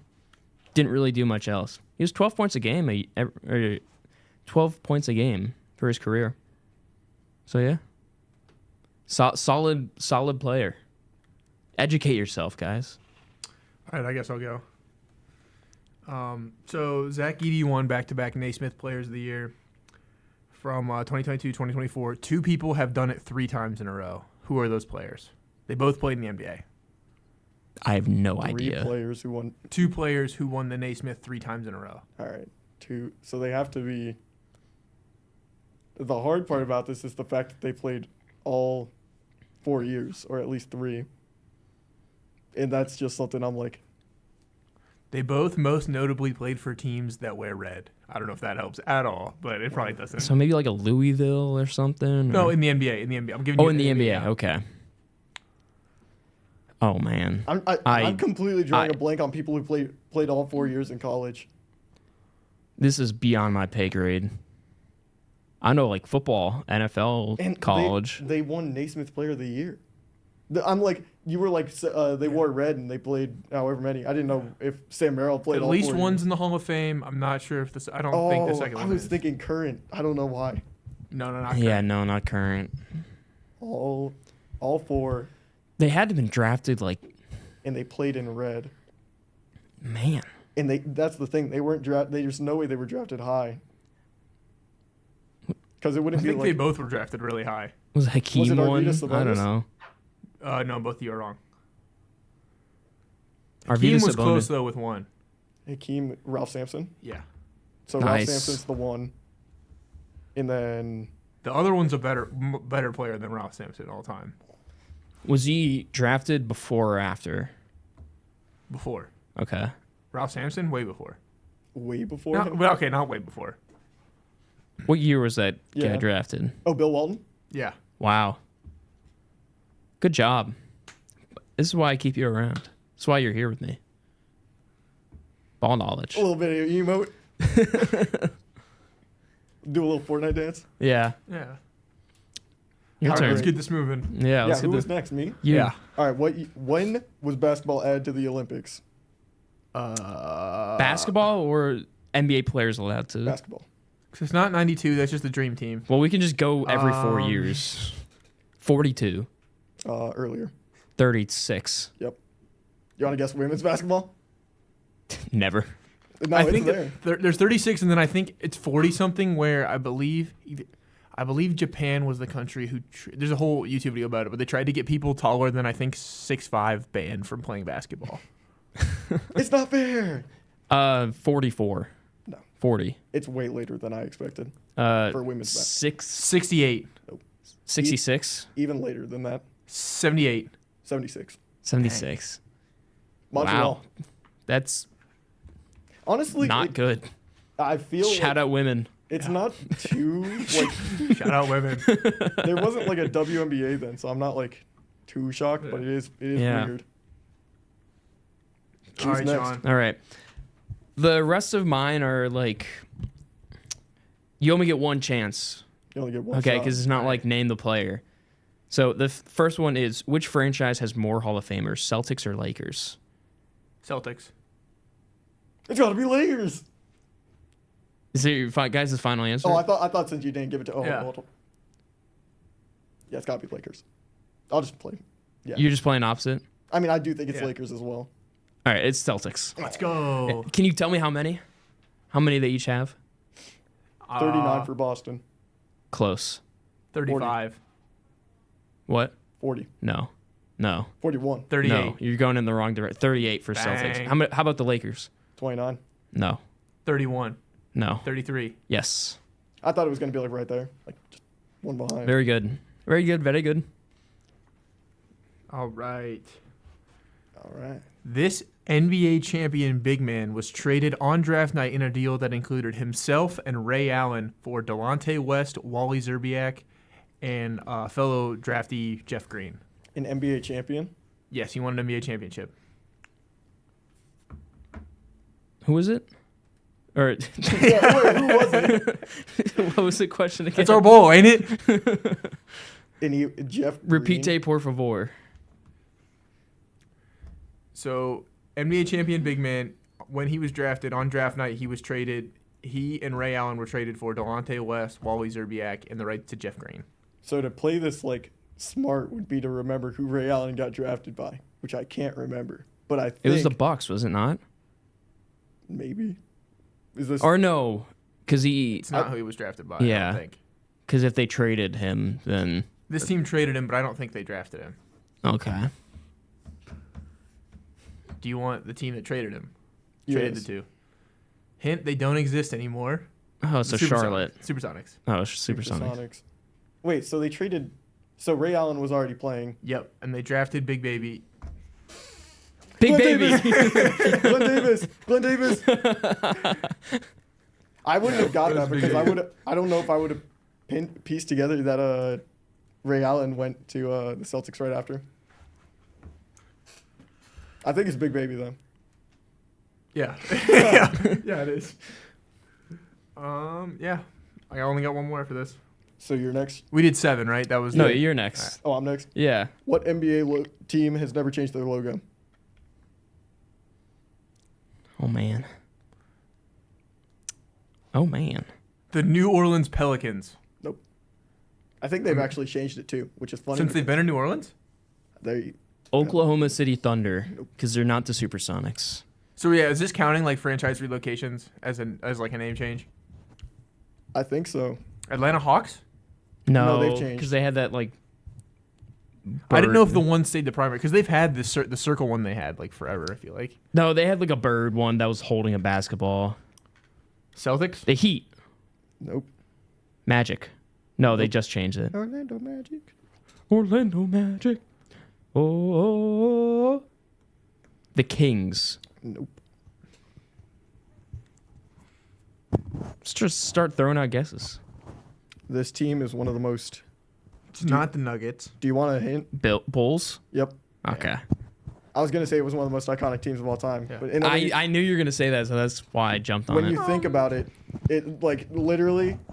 I mean, obviously, it's not like oh well they slightly changed it, but it's like I don't know. It's just been Yeah. a bull the whole time. I think I don't know if there's one with to. I can't see on this. Oh no, the Heat. The Heat have only changed theirs once. And there's just like I think that just the colors changed a little bit. The old Heat one was kind of Heat. All right, Shawn. I kind of want to change my question up a little bit because it's just like does this player have more or less than this stat? Let's run it. Let's run it. You want to run it? Yeah, run All it, right. and then if you have another one, we can. Does Oscar Robertson have more or less than 10,000 assists? You only get one answer. It's got to be more. I'll give you a I'll hint. go less then. No, you guys have to have the same answer. That's a new rule. You have to have the same answer. Whoa. He is 9th all time. Russell Westbrook passed him last year, I believe. I'm going less. Yeah, I'll stick with less. Okay, well, yeah, he has less. He has less. 9,887. Mad that I got it wrong. I mean, right. I didn't want to be like, no, you're wrong. Let's go higher. You're ruining my podcast. You're not By getting your question right? No, by not having a conversation. What's there to talk about? I don't know Russell Westbrook's career assist number off the top of my head. Maybe I would have told you. Oh, actually, and I I would have knew told you it you was had 10,015, and then you would have been like, I knew you were trying to set us up for failure. I would never do that. As soon as you would have said he has I over would 10,000. never do that. Do not accuse me of that. All right, last one. Yeah, All right. yeah. I pointed it. This is my 2016 NBA champion. This 2016 NBA champion spent only 1 year in the NBA, logging 0.9 points, 1 rebound per game en route to his place in the history books. What? This is easy. Come on now. As a Clevelander, Cavs legend. I don't know about that. Mo Williams, obviously. Dude, he was the first person I thought of, and I was like, he played way longer. I thought of Channing Williams Frye. played way more than that. That's who I thought of. Channing Frye was like on the posters after winning it. Channing Frye, yeah. This guy wasn't on the posters. I mean, probably not. Not anyone that had. No. I had a. Not any posters that included less than probably 15 guys. I got a booklet, like one of the things that you get from the like when you go to the games or whatever they give you. It was like a little magazine. It had every single player, and we would keep a thing of magazines in our bathroom that you could look through while you're pooping. And I would look through that booklet, and now it's not coming back to me. There's a name in my head, but I don't even. I throw them out as like if we're ever like naming random players up here, I go to them all the time. The name I have It's in my my old head reliable. is Vukovic, but I don't think he ever played for the Cavs. You're in kind of the He was vicinity. a foreign I believe. player? Eastern European, I believe. It's not Timofey Mozgov. No, Played way too much he for had those stats. 93 points in a game. Do you think his averages would be better than that? 93 points in a game. This guy only Do you played not know 1 the year in Timothy the NBA. Mozgov? 1 year in the NBA. 1 year. That's my biggest problem. 1 year in the NBA. Timofey Mozgov got that ludicrous contract from Yeah. the Lakers. I'm just Was throwing it out 4 names. years, like 90 million? Because I'm like, oh, maybe technically he only played 82 games or something like that. I don't know. But Europe, I can't. Do you got anyone? I'm gonna be sad. I thought you guys were going to say Kay Felder initially because he would also been on that team and not played a lot, but it's not Kay Felder. Is there any more hints that you could give us? Like, I feel like there's not, though, since he played so little. I believe he's Russian. Big Z, clearly. Let's see. Anderson Varejao. Start LeBron. Kyrie Irving. All right, I'm pulling up his Wikipedia. Yeah, he is Russian. He's currently 40 years old, 6'11". There's a reflection. He went to Kansas. I didn't know he went to Kansas. I actually have no clue. I see the reflection, Yeah. but I have no clue still. I did not know that he went to Kansas. I was gonna try and cheat off that reflection, but I can't even read because I'm like, my vision's that bad, and I also He got drafted by the Seattle Supersonics, but never played Sasha for them. Khan. Yep. Oh, I looked it up. Yeah. I knew that name, though. I The knew worst Sasha part- Khan. I knew that, though. I want he's- to put that out there. I know I've said the name Sasha Khan around. No, with you Sasha multiple Khan. times. I know who Sasha Khan is. I would have never gotten there, but I do know it. Like not. I would have had. Oh, I share a birthday with Jared Cunningham, who's also a member of this team. Just want to put that out there. Sorry. Is it me now? Yes, it is you. Is this the final one? This is the final my one. questions. All right. So for an absolute heater, who has the lowest 3-point percentage of a player with over 2,000 plus career attempts? 2000. I was 2000? immediately I was going to go Manute Ball. But I was gonna go it's Shaq. I want to. All right. Westbrook. No. I want to say close to Shaq. Oh, so he's like a center, or like a power forward. Kinda. Giannis, maybe. No, He doesn't play anymore. no, he doesn't play anymore. It's Oh not, man. Dirk was too good of a shooter, right? Yeah. But you have to be just good enough to logistically be able to shoot that many attempts This- while being able to have NBA. so Can we careers. get the percentage? 26.6. Dirk was not 26.6. This player is known for being efficient as well. So this player was more so like a volume shooter. It's just that a lot of times when they weren't hitting shots, they weren't hitting shots. Or maybe Tim Duncan? no. A little earlier than Tim Duncan, I think. David Robinson. No. He won MVP. Clyde Drexler? Nope.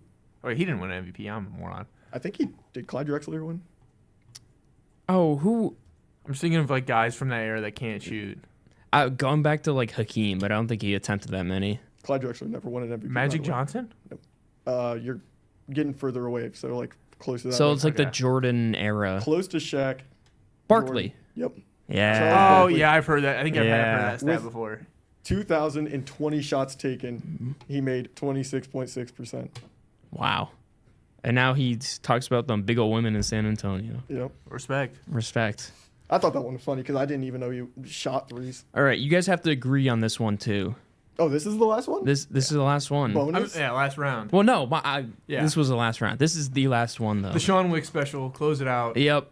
Question of the night. Which of these players did not lead the league in rebounds? Kareem Abdul-Jabbar, Shaquille O'Neal, Swed Nader, and Ivica Zubac.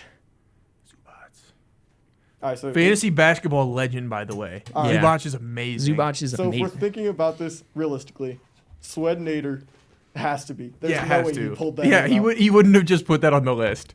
You guys see through me, And then or maybe you don't. Zubac also, I feel, has to be. Yeah, I think he did like last year, or the year before. And then I feel like Kareem was playing against like shorter people, so he had to have done it. I feel like it's But Shaq. I don't think Kareem was like a big effort guy, and rebounds are an effort play.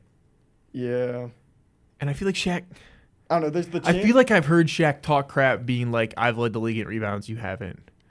But also that just could be a figure of my imagination I because don't know, Shaq the just only talks all the thing I crap. know for sure is it's between those two. Yeah, But like, I want to go Kareem I'm leaning towards Shaq, but because Kareem did play like they both played long enough that I feel like just being that great, you have to have led the league one. But I'm. I need a decision here, guys. We got to end the podcast. decision. We can. There's 4 answers. We can guess separately here. Yeah, can we not? I'll go Kareem. I'm going Shaq. It is Swen. No, it's Shaq. Dang. Yeah. Boom! I'm the Yeah. ball knower. Yeah. I'm the ball Yeah, knower. his reasoning was right. Kareem was just playing against plumbers. He led Yeah. it like 5 times. That was my thing. the only 7-footer. I was doing the Swed Nader, and I was like, is this My- like a red herring? I was like, no, it's not. Like they might think. I don't that- know who that is, so it's a red herring. Yeah. My thought process.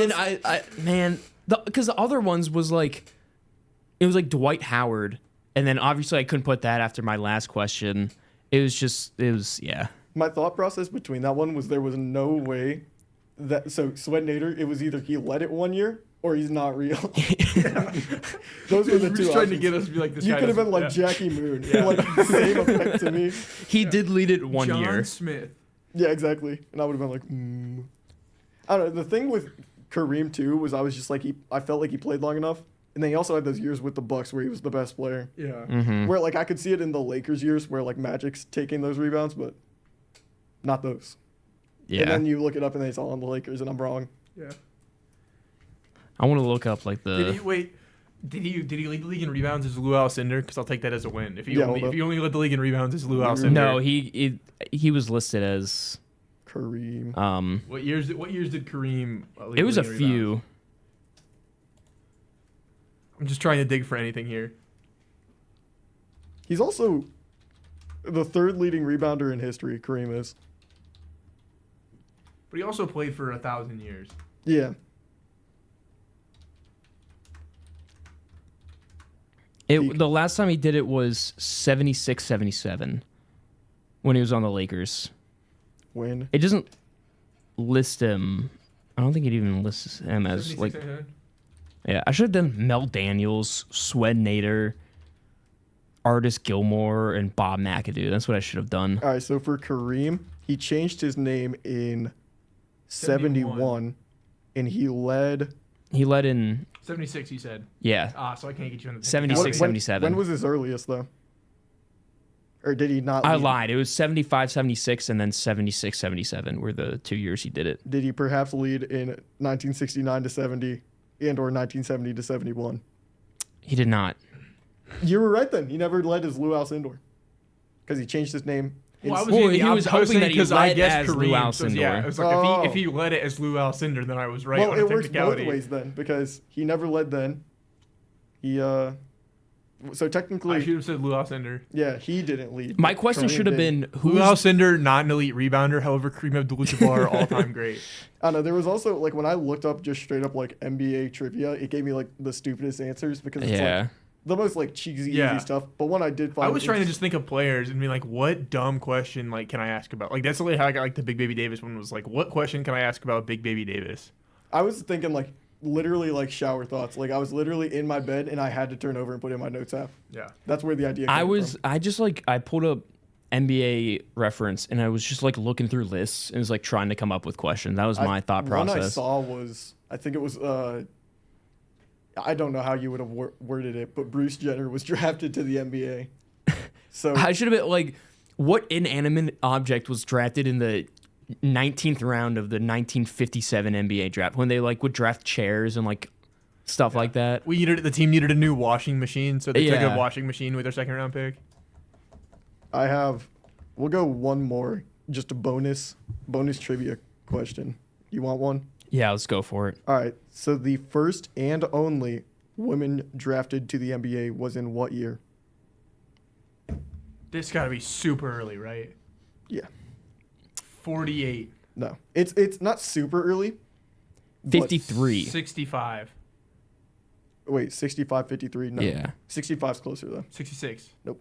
62. Nope. 63. So the funny thing is there's two answers here. So 61. The first one, she got drafted, 60. and then the commissioner rescinded the pick. So that was one thing. And then the second one, I think she like officially got drafted in the 7th round. So is it Cheryl Miller? No. One is, I'll give you the names because I know that doesn't help. The first one was Denise Long. Do you want the year on that one? Yeah. 1969. I said that. Which was rescinded. I don't know the history behind that, but 71? The second one was 1977, which was Lucia Harris in the 7th round, which I'm not sure. She played. Was she the one that played? Like, she legitimately inbounded a ball, and then they immediately called a timeout after. I don't think either of them played. She never played a game in the NBA or any official men's basketball league. She played for Delta there was State, one won 3 woman. consecutive women's national championships, played for the national team, Pan American Games.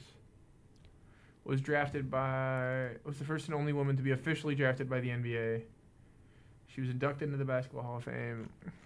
She must have been a hooper, though. It says here that she was drafted ahead of how many? 33. 33 other male players they had on the. She got pregnant, and that's why she couldn't attend the Jazz's training camp. It's like it's Maya Moore, right? Maya Moore was hooping for the Lynx, and then she got pregnant and she had to retire. Dude, that happens like fairly frequently. Yeah. Wow. All right. How are we going to end this? Shout out women. Just right there. Shout out women. Shout out women. Shout out, was it Lucia Harris. Yeah. Shout out Lucia. Tough break. Hope you're doing well. Thank you, Liam, for coming on. It was great having you. I like the trivia segment. It's pretty good. We gotta go. This is, I think, the longest thing I've ever recorded here. Oh, we went hour and a half the last time. Mm-hmm. How long is this one? 2 hours, 3 minutes. Really? Yeah. Oh, we're hooping. Goodbye, everybody. Yeah, goodbye. Thank you. If you're still rotting with us, thank you. Have a good night. Oh, we didn't turn into bugs this time. That was a big thing last time. We turned into I forgot about that. Yeah, have a good night, everyone. Stay safe out there. Yeah. Well, as always, I'm Shawn Wick. I've been Mitch Kobe. And I was Liam Ringenball. See ya. Deuces.